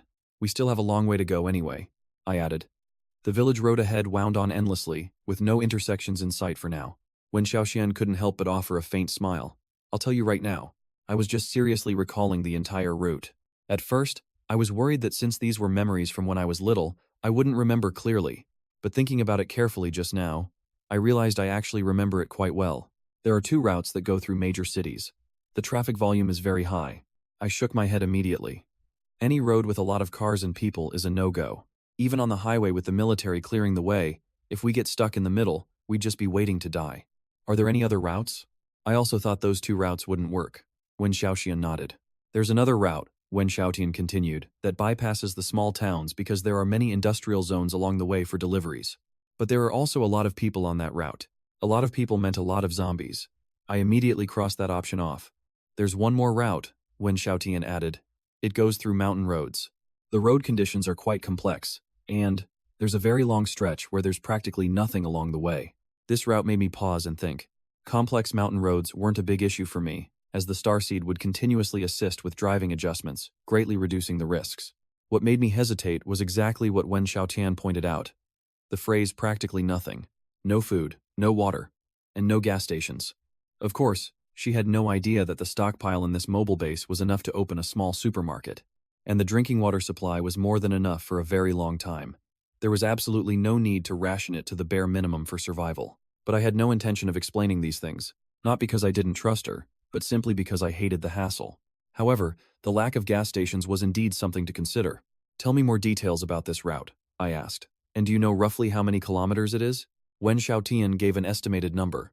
I added about 50 kilometers as a buffer, then let the Starseed start calculating. Previously, when I drove the minibus from the rental company to my apartment, I had the driver fill up the tank. Later, I also bought some extra gas through a few other channels. When the vehicle was upgraded to a mobile base, the fuel tank was also upgraded to a completely different standard. Its capacity was vastly larger than a normal minibus. I hadn't anticipated this at the beginning, but thinking back now, the amount of gas I bought back then was truly too little. Calculating based on current parameters, the mobile base's fuel tank has a capacity of 1,000 liters. Remaining fuel is 210 liters. Estimated range, 1,050 kilometers. A standard minibus fuel tank was only about 50 liters. Besides filling it up, I had bought an extra 180 liters of gas. At the time, I thought it was a lot, but compared to the mobile base's 1,000-liter tank, that amount was practically nothing. The fuel tank was located at the rear of the vehicle, right under the bed. Its volume was about 1.25 cubic meters. 1,000 kilometers is enough for me to drive to Jinling and find Jiang Xiaoying. I calculated silently. However, This number was based on the mobile base's normal fuel consumption, meaning 20 liters per 100 kilometers under the condition of no rapid acceleration or ramming obstacles. Every special function of the mobile base consumed gas. That was why the fuel tank was designed to be so massive. Mr. Jiang, have you decided? Wen Xiaoqian asked, a bit worried seeing me silent for so long. She was afraid that none of the routes she suggested were suitable. If so, she wouldn't be of any help to me at all. In her mind, helping each other had to be a two-way street. I had helped her so much, and she could only do this little bit in return. I spoke up. We'll take the mountain road. After weighing everything, I realized this was the least troublesome option. Even though 1,000 kilometers couldn't be considered the absolute maximum limit of the mobile base, at the very least, getting the vehicle to Wen Xiaotian's home county was entirely feasible. If there were gas stations along the way, we'd look for more. Wen Xiaotian was a bit surprised by this decision.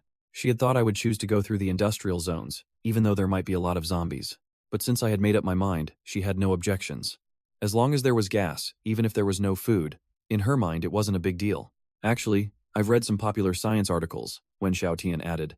As long as there's water, a person can sustain their life. Some people fast for a whole month to lose weight, and they're fine. Even going without food or water, you can hold on for a few days. I glanced at her, not understanding why she was bringing this up. Wen Xiaotian smiled and added, I think. Maybe I should lose some weight too. I really didn't know how to respond. Did she think we were going to have to starve for the rest of the journey? The mobile base glided smoothly along the village road. Occasionally, I could see one or two zombies standing blankly in the fields or by the roadside. Whenever they spotted the vehicle, they instantly became as frenzied as wild beasts, roaring and lunging toward us. But usually, before they could even get close, they were left in the dust. They could only watch helplessly as the vehicle zipped past them. Grr, grr. The zombies waved their arms in despair, their bloodshot eyes devoid of any sanity, leaving only madness and brutality.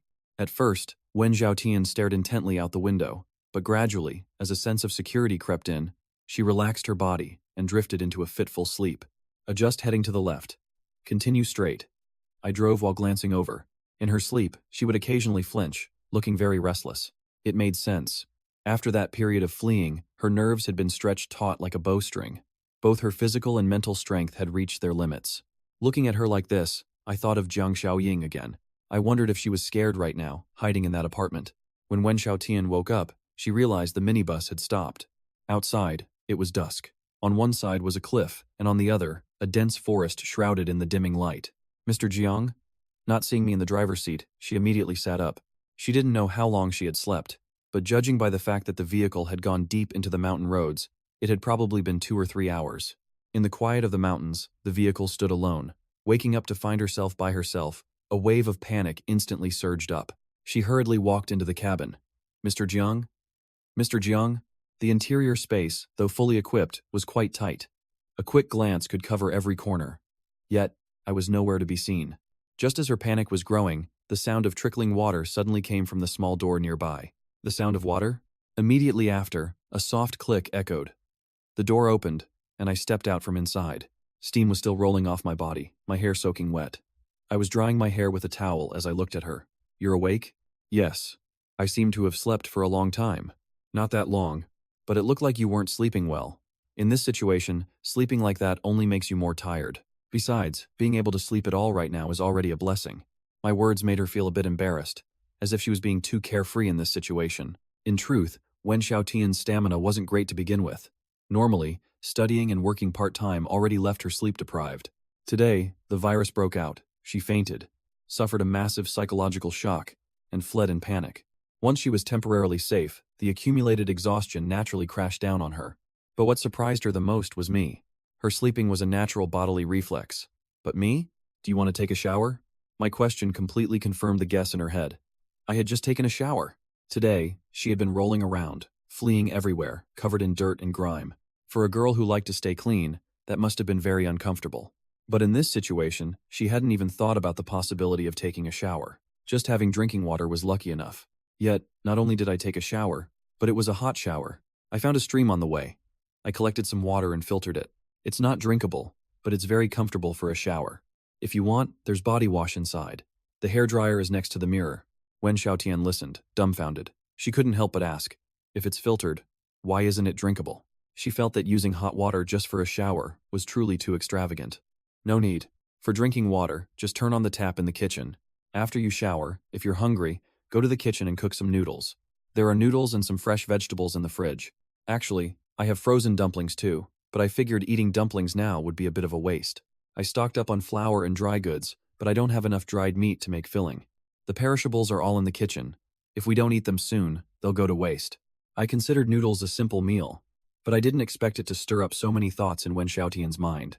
She had prepared herself to starve. Yet, not only could she take a hot shower, but she could also eat hot noodles. There were even vegetables. If it weren't for the memories of those zombie faces still vivid in her mind, she would have suspected that everything she was experiencing was just a fantasy. This vehicle is exactly like a mobile hotel. The fact that I asked her to cook only made her feel more fortunate. Hot showers, hot meals, I provided all of that. Meanwhile, she hadn't been able to contribute much of anything. I'm going to take a shower now, Wen Xiaotian said. When she finished her shower, she brought out the noodles and set them on a small folding table. I sat opposite her, looking at the two bowls, momentarily speechless. Her bowl had only a few strands of noodles, while mine was overflowing. It had eggs, green vegetables, and sausages. It looked incredibly hearty. I saw there wasn't much food left in the cupboard, so I had to be careful with it. Besides, I don't eat that much anyway, she explained. In reality, eating that little was barely enough to tide someone over. Even a child would eat more than that, let alone her, after she had exerted so much energy today. I really wanted to tell her that what was in the cupboard was only a tiny fraction of my total food reserves. Even if we weren't frugal, there was enough to last until we reached her home. But in the end, I only said one thing. Eat up. It's been a long time since I've had noodles. The flavor really isn't bad. But maybe we should cook some white rice tomorrow instead. After finishing the noodles, I drove a bit further before pulling over to the side of the road, deciding to stay the night there.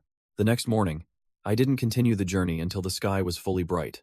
Even though there was almost no risk of colliding with other vehicles on the road now, I was someone who had never even held a driver's license. I had absolutely no experience driving on mountain roads. Even with the star seat assisting me, I still decided not to drive at night to avoid driving while exhausted. If I didn't die from a zombie bite, but ended up dying in a car accident instead, it would be a pathetic way to go. When we started climbing this mountain road yesterday, it was already dusk. By daylight, the scenery appeared exactly as Wen Xiaodian had described. The surroundings were almost entirely desolate, with only the occasional rural house visible in the distance. On the side of the road sat a dilapidated car wash that also did repairs. Next to it was a small restaurant with filthy glass windows, decorated with red letters the color of tomatoes. It served home-style cooking, carrying a very distinct, old-fashioned vibe. This kind of place was originally meant to serve long-haul truck drivers. In the empty lot in front of the car wash, two large trucks were parked. Their windows were shattered, and the ground was stained with blood, but there was no sign of the drivers. I didn't know if they had been chased off by zombies or if they hadn't been fast enough to run at all. I stopped the vehicle in front of the tomato-red restaurant and stared at the tightly shut, weathered door. Dried blood clung to the door, looking absolutely grisly. "Brother Jiang, are you planning to?" Wen Xiaodian asked hesitantly when she saw me stop. "It's nothing, I just want to find some food," I replied. In the early stages of the apocalypse, a lot of fresh food hasn't spoiled yet. Right now, gathering food is relatively easy. In a few days, when the fresh food starts to rot, we'll have to rely entirely on non-perishable packaged goods. Even though I had prepared plenty of supplies, with 2 people eating, we couldn't pass up fresh ingredients if we found them. "Looking for food? Is the stuff in this place still edible?" Wen Xiaodian asked worriedly. I gave a soft chuckle, understanding that she was afraid the food had been contaminated by the virus. But I already knew from the starseed that before the virus even broke out, food and water sources worldwide had already been infected. Even humans already carried the virus in their bodies. People who had survived the mutation phase like me would no longer be affected, so searching for food now was perfectly fine. Of course, you still absolutely cannot let a zombie bite you, because the virus within them has been significantly intensified. I couldn't explain these things to Wen Xiaodian. It was too complicated, and I couldn't explain how I knew it. I simply said, "Don't worry, the food is fine." "Do we have to get out of the car to get it?" she asked timidly. Getting out of the car right now was indeed dangerous, but in the apocalypse, everything was dangerous, especially searching for food. Wen Xiaodian's face went pale. She was clearly terrified, but if I needed her to, she was still willing to go down. "Stay put," I said. "What?" Before she could even react, the engine roared to life. Vroom! The mobile base charged forward like an enraged bull, slamming straight into the restaurant's entrance. The wooden door and the surrounding walls collapsed with a thunderous crash. I had observed it carefully beforehand. This roadside restaurant was just a temporary structure, with a thin layer of metal on the outside. The inside was made of foam, the structure was incredibly weak, it couldn't withstand a heavy impact at all. As the wall collapsed, the entire roof shuddered.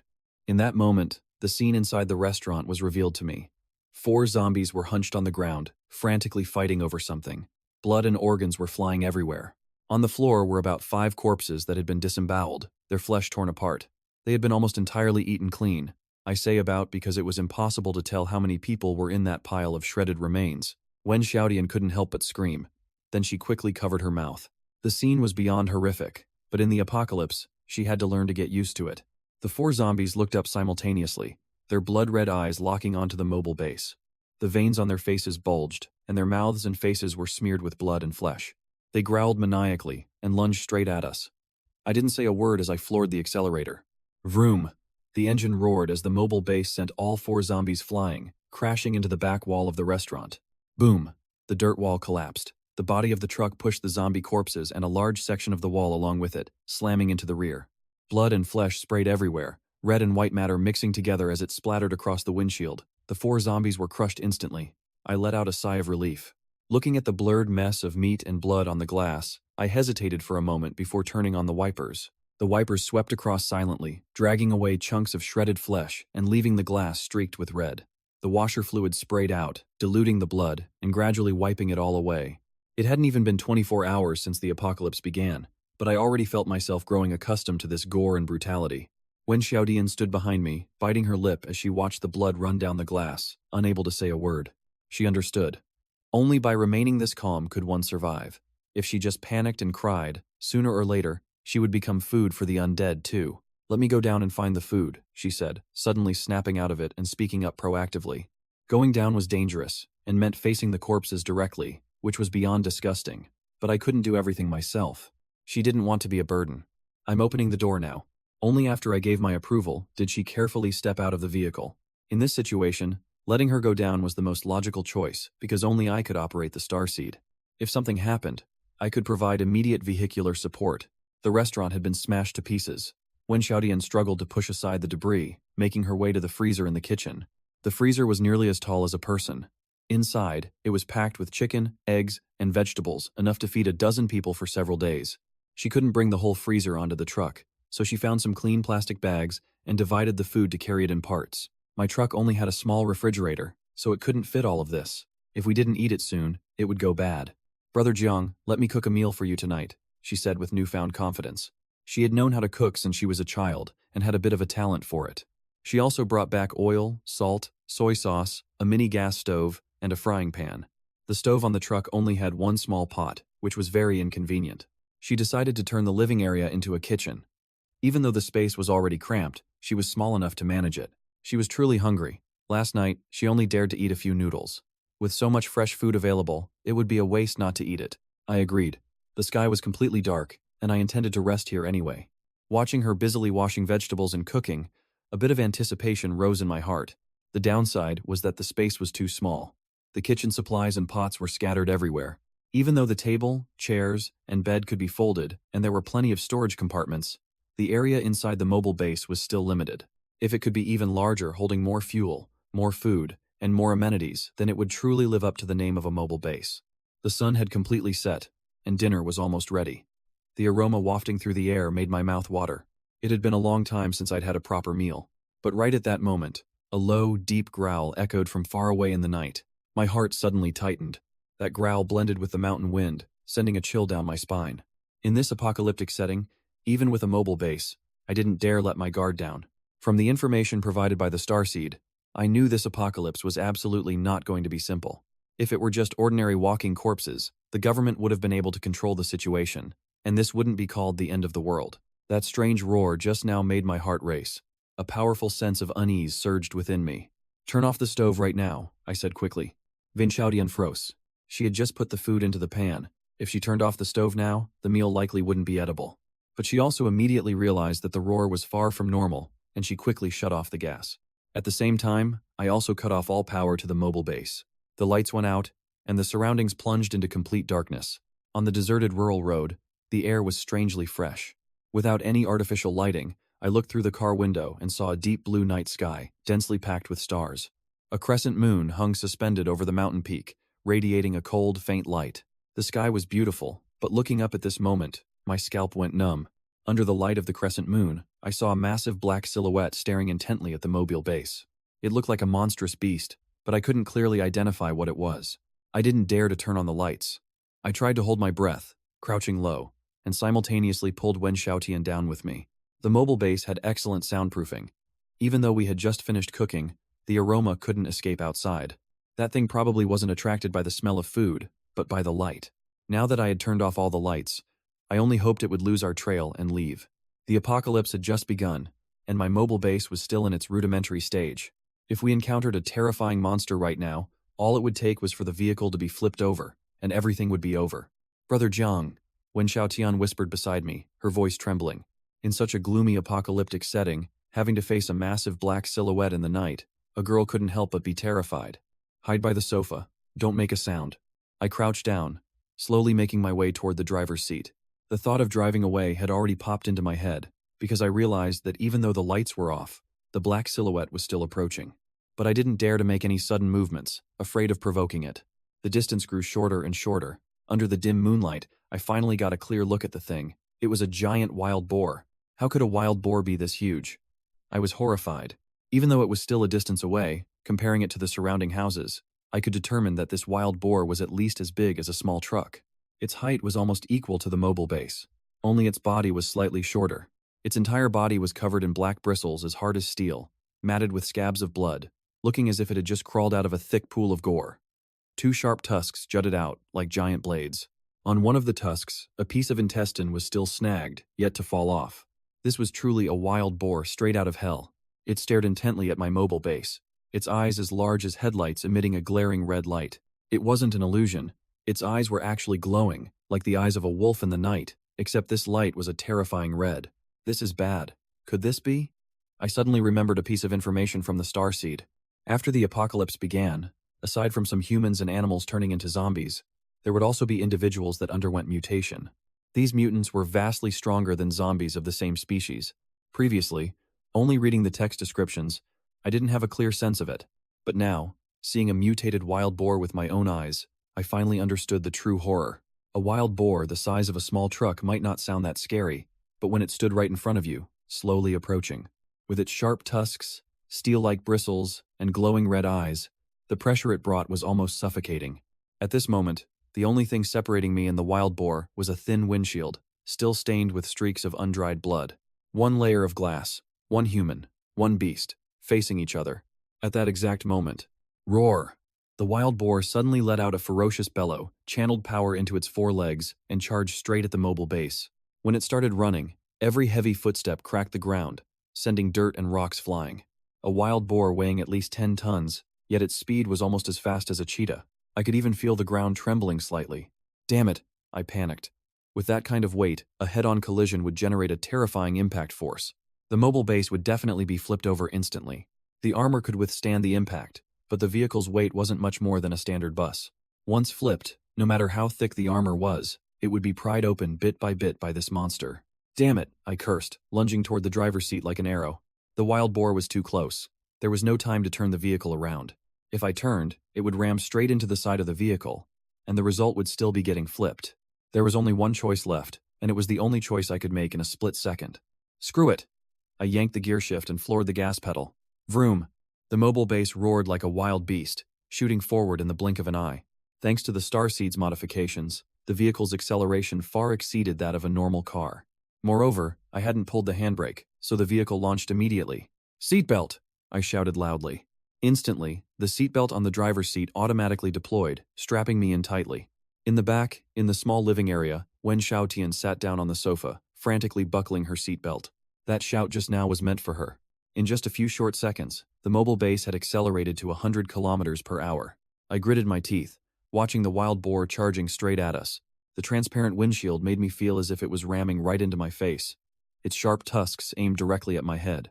If the glass couldn't hold, I would be impaled right in the driver's seat. In this life and death moment, my mind went blank. I only knew to grip the steering wheel tightly, channel all my strength into my leg, and floor the gas pedal to the max, going all in. The blood in my veins was boiling. The wild boar's head was right in front of my eyes. I could even see the reflection of myself in the mobile base in its glowing red eyes. Impact. Crash. The entire vehicle shook violently. The terrifying force of the collision violently yanked my body forward. The seatbelt dug in so tightly I felt like I was about to be sliced in half. The airbag deployed, slamming right into my face, leaving my head spinning. At the same time, a series of clattering sounds rang out from the back as pots, pans, and bowls crashed to the floor due to inertia. The sofa was bolted down so it didn't move, but the impact was so massive that Wen Xiaotian, despite being strapped to the seat, still screamed in panic. She felt a sharp pain in her head, unsure of what she had hit. Her vision went dark, and she passed out. The airbag in front of me quickly deflated. This was a design feature of the mobile base, so as not to obstruct visibility. Even though my head was still spinning and my stomach burned from the seatbelt, I tried to look ahead through the windshield. The glass had shattered into two large, plate-sized spiderwebs, its transparency drastically reduced. This type of bulletproof glass would turn opaque white when subjected to a massive impact, but it still retained its protective capabilities. It wasn't just the glass. The front of the vehicle had also been caved in significantly. This collision was truly too horrific. Warning: mobile base damaged. Damage level, 3.5. Front bulletproof glass durability reduced by 60%. Powertrain system damaged. Acceleration and active ramming functions temporarily disabled. Internal power supply disconnected. The notifications rang out in my head. The mobile base is damaged? I was stunned. Before this, facing a whole horde of zombies hadn't done a thing, yet now, just one mutated wild boar had caused severe damage to the mobile base. Among the series of notifications from the starseed, the one that sent the biggest chill down my spine was that the mobile base's powertrain system had been damaged. This meant the vehicle could no longer accelerate quickly, completely losing its active ramming capability. Facing the giant mutated wild boar right in front of me, my mobile base had practically turned into a stationary target waiting to be attacked. That's right, the mutated wild boar. I stared at the monster in front of the vehicle. The collision just now didn't just damage the vehicle, the beast itself was also heavily injured. The wild boar had collapsed to the ground, its head covered in blood. Blood flowed down, blurring my line of sight. One of its two giant tusks had snapped off, exposing the white marrow inside, looking incredibly gruesome. Roar! The mutated wild boar let out a ferocious bellow. This time, without the soundproofing layer of the mobile base to block it, the full force of the roar hit me directly. That deep, muffled sound made my internal organs vibrate. My body went almost completely stiff, unable to move an inch. I felt as if an invisible hand was squeezing my heart, making my chest tighten, while simultaneously crushing my lungs, making it incredibly difficult to breathe. This roar was truly terrifying. The mutated wild boar slowly stood up.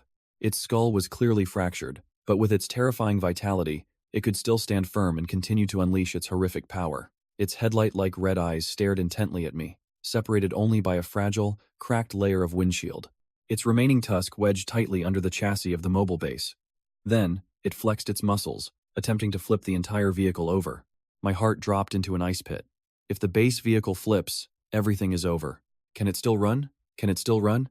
Anxious, I yanked the gear shift, desperately trying to restart the vehicle. The engine let out a deep, heavy roar. The four wheels started spinning. It can still move. Although the rapid acceleration and ramming functions were broken, the base vehicle could still drive normally. The two front wheels were lifted off the ground, spinning wildly in the air, while the rear wheels ground hard against the road, sending dirt and rocks flying. The pushing force wasn't too strong, but the wild boar was already injured. It couldn't flip the vehicle right away. Even so, the front of the vehicle was being lifted higher and higher. The base vehicle was on the verge of tipping over. Crap! I gripped the steering wheel tightly and slammed on the gas. Cold sweat poured down my forehead. Stay calm. I have to stay calm. In a life-or-death situation like this, keeping a clear head is the only way to survive. An idea flashed in my mind. I quickly punched a series of buttons on the control panel. Asterisk beep, asterisk, the control panel lit up. I held onto it tightly, knowing that everything was riding on this choice. Pneumatic cannon charging. Charge time, 9.5 seconds. The starseed's voice echoed in my head. I let out a sigh of relief. Thank God. Even though the ramming and rapid acceleration functions were busted, the vehicle's weapons were still operational. The base vehicle wasn't just a battering ram, it was armed. When the modifications were completed, I received all the specs, but since the apocalypse hadn't started yet, I didn't dare test them. And once the apocalypse began, I was too busy running for my life to even have the time. But now it was different. This was a real battle. Failure meant death.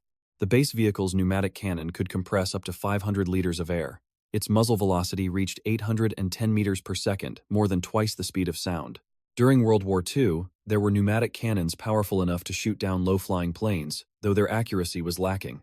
I had no idea how effective this cannon would be against a mutated wild boar. The shockwave of compressed air was incredibly strong, but it still couldn't compare to live ammunition. There are explosions that blow people dozens of meters away, yet they still survive. So whether this cannon could kill the monster in front of me, I wasn't entirely sure. More importantly, I only had one shot. It needed exactly 9.5 seconds to charge. Any longer, and the vehicle would flip. Let's risk it. I gritted my teeth and pressed another button. The pneumatic cannon slowly extended from the front of the vehicle, its muzzle aiming straight at the wild boar's belly. This weapon was hidden within the vehicle's body, and only revealed itself when in use. Looking at the 60mm barrel, my heart pounded wildly. Countdown starting. 9, 8. The starseed's voice rang out. Every number felt like a judgment of fate. Where should I aim? The throat? This wild boar had thick skin and tough flesh. I didn't doubt its defensive capabilities for a second. It seemed like every part of it was terrifyingly sturdy. 6. The base vehicle tilted a bit more. Asterisk, crash, bang, asterisk. Because of the increasing tilt, the pots and pans in the back started crashing around. I gritted my teeth, turned on cruise control, unbuckled my seatbelt, grabbed a wrench, and leaped out of the driver's seat. You stupid pig, go to hell! I roared, smashing the wrench hard against the windshield toward the wild boar. Asterisk, smash, smash, smash, asterisk. The already cracked glass shattered, raining down small shards. This action was practically useless, but the wild boar was a wild beast. Provoked, it instantly flew into a rage, its glowing red eyes locking onto me. 4. The countdown was almost over. The pressure felt like it was crushing my chest. Suddenly, I hit the door release button, kicked the door open, and leaned my entire body outside. This move looked like pure suicide, but in that moment, I was incredibly clear-headed. Most of the vehicle's weight was pressing down on the tusks jammed underneath it. The vehicle was lifted at the front, but it also pinned the wild boar down, making it hard for the beast to turn.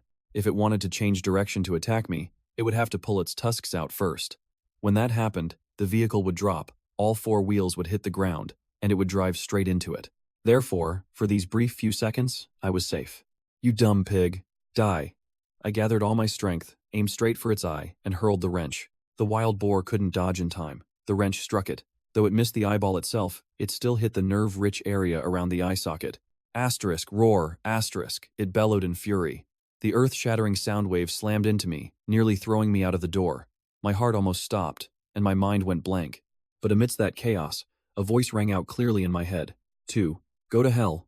My eyes were bloodshot. Fighting through the dizziness, I controlled the pneumatic cannon via the starseed, aiming the barrel straight into the wild boar's mouth. Right at that moment, it opened its maw wide to roar. The cannon's muzzle was practically shoved right inside. Pneumatic cannon. Asterisk, boom! Asterisk. A deafening explosion erupted, like a thunderbolt striking the ground, ear-piercing and earth-shaking. The airflow, traveling at 810 meters per second, far exceeding the speed of sound, created a supersonic blast, erupting into a massive surge of energy. The base vehicle was violently shoved backward.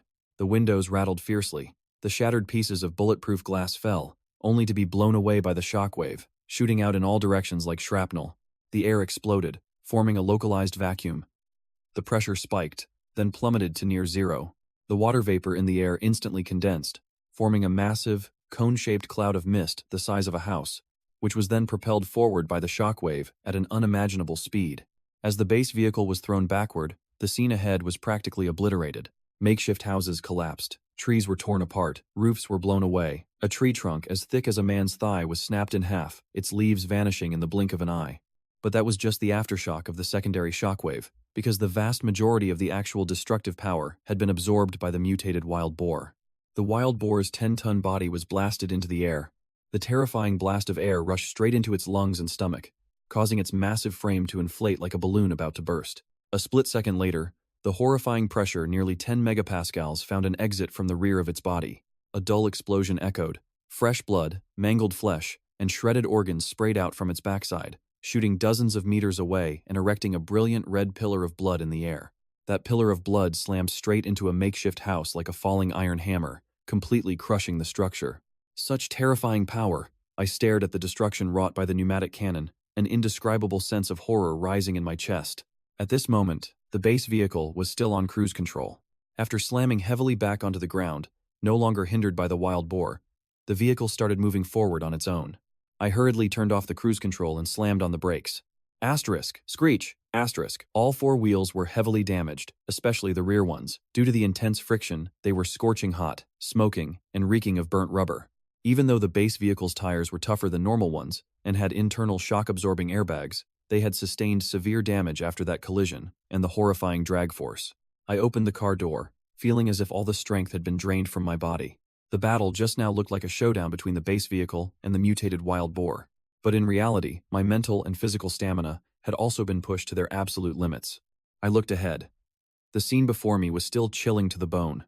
Before firing, I never expected that a muzzle velocity of 810 meters per second could unleash such devastating destructive power. However, at the end of the day, compressed air was still just air. Even compressed to the extreme, when it hit the wild boar's bulletproof-like thick skin, the impact force would still be heavily dispersed. If I hadn't fired straight into its mouth, it probably would have been incredibly difficult to kill this monster. I picked up the wrench that had fallen to the ground and staggered toward the mutated wild boar. Seeing the blood, flesh, and guts scattered everywhere, my heart couldn't help but clench. Too gruesome. This pig had literally been blown to pieces. I stopped about 10 meters away from its corpse, not daring to get any closer, just in case it had any final death throes. At the same time, I didn't dare stray too far from the base vehicle. If zombies were drawn by the noise, I wouldn't have time to make it back. "Wen Xiaotian," I called out loudly. But the vehicle was dead silent. There was no response whatsoever. My heart suddenly tightened. I immediately rushed back to the base vehicle. Wen Xiaotian was still strapped into her seat by the seatbelt, her eyes tightly shut. Her forehead had been struck, and blood was streaming down. What happened? I hurriedly checked her breathing. Thankfully, she had only passed out. Looking at the wound on her forehead, I shook my head. Probably during the collision, the unsecured pots and pans flew around the cabin and struck her, knocking her unconscious. If there had been a few more impacts, those things might have actually killed her. That was too close. I breathed a sigh of relief. If the battle with the mutated wild boar just now had gotten Wen Xiaotian killed, I really wouldn't know how to face it. I went to the storage compartment and grabbed some bandages to patch her up. Right at that moment, a familiar voice echoed in my mind. Base vehicle damaged. Damage level, 3.5. Requires 200 kilograms of steel, 100 kilograms of copper, 30 kilograms of high polymer organic plastic, 1,200 liters of gasoline, and 200 kilowatt hours of electricity for repairs. Repair time, 24 hours. Hearing this, I froze for a moment, then let out a bitter laugh. The base vehicle was damaged, but at least it could repair itself. It's just that the required materials were definitely not going to be easy to find. Organic plastic, especially gasoline and electricity. In the apocalypse, gathering enough of these things was no simple task. 1,200 liters of gasoline. That's almost a ton. What a gas-guzzling monster. I looked at the fuel gauge, feeling a pang of bitterness. After repeatedly activating the ramming function and firing the pneumatic cannon, the gas was almost entirely depleted. There were less than 20 liters left, not even enough to travel another 100 kilometers. If I ran into a horde of zombies along the way, the consequences would be disastrous. Just as I was worrying, the Starseed's voice rang out again. Successfully eliminated a level 1 mutated monster. Detected a level 1 mutated crystal core. Located at the monster's heart. Extracting it can activate the first evolution for the base vehicle. Detected mutated monster meat. Can be consumed directly to enhance physical constitution, or used as material for the biological laboratory to activate biological evolution. I froze. Mutated crystal core? Biological laboratory? What were these things? The level 1 mutated monster was obviously that wild boar. So the crystal core was inside its body? And the biological laboratory? I had never seen this when the base vehicle's modifications were completed. Right then, a soft times click times sounded. I turned my head and saw a delicate slot pop open on the control panel, just big enough to hold a ping pong ball. This was the first time I had seen this mechanism.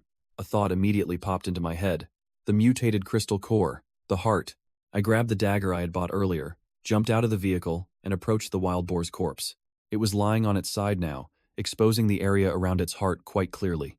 Without hesitation, I swung the dagger and plunged it straight into the mutated wild boar's heart. The pig's skin was tough, but not as tough as I had imagined. This mutated wild boar had been able to collide head-on with the base vehicle, making me think it was completely invulnerable to blades. Initially, I had even planned to go to the nearby auto repair shop to find a hacksaw, but to my surprise, with just a small knife, though it took a lot of effort, I was able to slowly cut through that thick hide. Perhaps after death, the mutated wild boar's flesh and skin underwent some sort of change, no longer as tough as when it was alive. That thought crossed my mind, and the more I thought about it, the more it made sense. The starseed had said that the mutated beast's meat was edible. If it were as tough as rubber, who could even chew it? Being able to cut it open without expending too much effort was a good thing. I carefully sliced open the mutated wild boar's belly, located the heart, and slowly extracted it piece by piece. Before long, I was covered in blood. From what I remembered, fresh pig's blood was incredibly pungent. But strangely, this wild boar's blood didn't stink at all. On the contrary, it had a faint, pleasant aroma. It clearly wasn't ordinary blood. I thought for a moment, then found a few plastic buckets in a small diner nearby and took the opportunity to fill them with blood. Finally, from within the heart, I extracted a gem about the size of a quail egg. The gem was crystal clear, smooth to the touch, and still slightly warm. This was definitely the mutated crystal core the starseed had mentioned. I took the crystal core back to the base vehicle and carefully placed it into the newly revealed slot on the control panel. With a soft click, the crystal core was locked inside, and the metal slot slowly closed. Immediately, the starseed announced, "Mutated crystal core successfully inserted. Base vehicle's first evolution unlocked. Please select an evolution path." A holographic screen appeared before my eyes, displaying a series of options along with their descriptions. Option 1. Unlock Level 1 Spatial Fuel Tank. Capacity, 10 cubic meters. Explosion, proof, and bulletproof. Upgradable. Option 2. Unlock Level 1 Storage Space. Capacity, 10 cubic meters. Low temperature and low oxygen environment. Keeps food fresh for over a year. Mutated beast meat for over 3 years. Option 3. Unlock Level 1 Auto. Absorption function. The base vehicle can automatically absorb materials using a particle beam, eliminating the need for manual transport. Option 4. Add a mechanical arm with a 20-ton load capacity. Option 5. Add a fuel-based flamethrower weapon.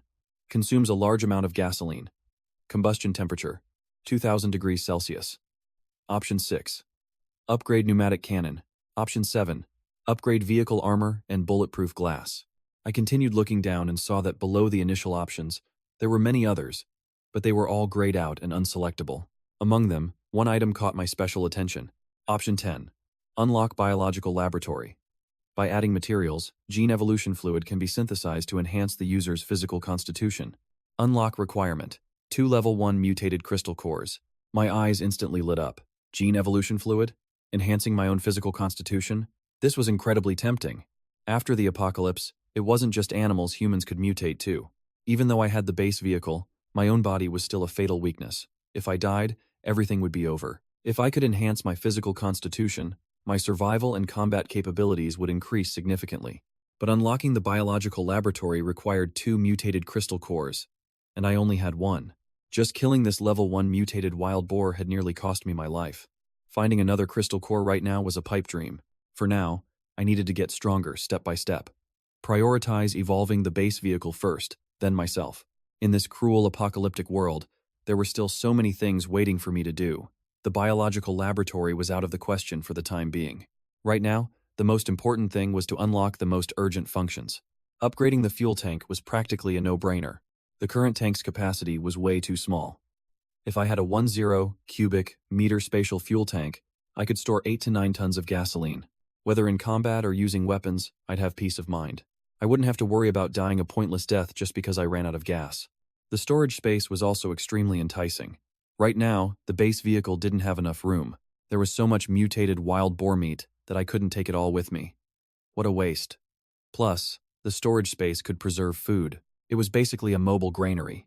The other upgrades like vehicle armor, bulletproof glass, auto-absorption, new weapons, or even just adding the mechanical arm, I wanted them all. Without the mechanical arm, just moving this 10-ton wild boar was enough to give me a headache. But I could only choose one. After careful consideration, I suppressed my desires and decided to go with the first option, upgrading the fuel tank. With the spatial fuel tank, I could actually survive the immediate future. The other upgrades could wait, but fuel couldn't. The base vehicle needed repairs. The requirement of 1,200 liters of gasoline far exceeded its current capacity. Not to mention, all future combat functions would rely on fuel. Without gas, everything else was just empty talk. I gritted my teeth and pressed the first option. The starseed immediately announced, "Fuel tank upgrade selected. Upgrade requirement, 100 kilograms of steel. Upgrade time, 2 hours. My eyes widened. I almost smashed the control panel. Steel again? Everything needs materials. I thought having the crystal core would be enough. Who knew the crystal core was just the baseline requirement, and I still had to find the materials myself? Thinking about it carefully, it made sense. How could upgrading a fuel tank not require steel? But the problem was, where was I supposed to get steel? There were quite a few heavy trucks around. Their entire bodies were made of steel. But dismantling them and hauling the scrap into the base vehicle was no simple task. If I had unlocked the auto-absorption function, things would be so much easier. I could just activate it and suck all the steel right out of those trucks. But I couldn't waste this precious evolution just to unlock auto-absorption. I had to find steel. I had to upgrade the fuel tank. But what about this massive pile of mutated wild boar meat?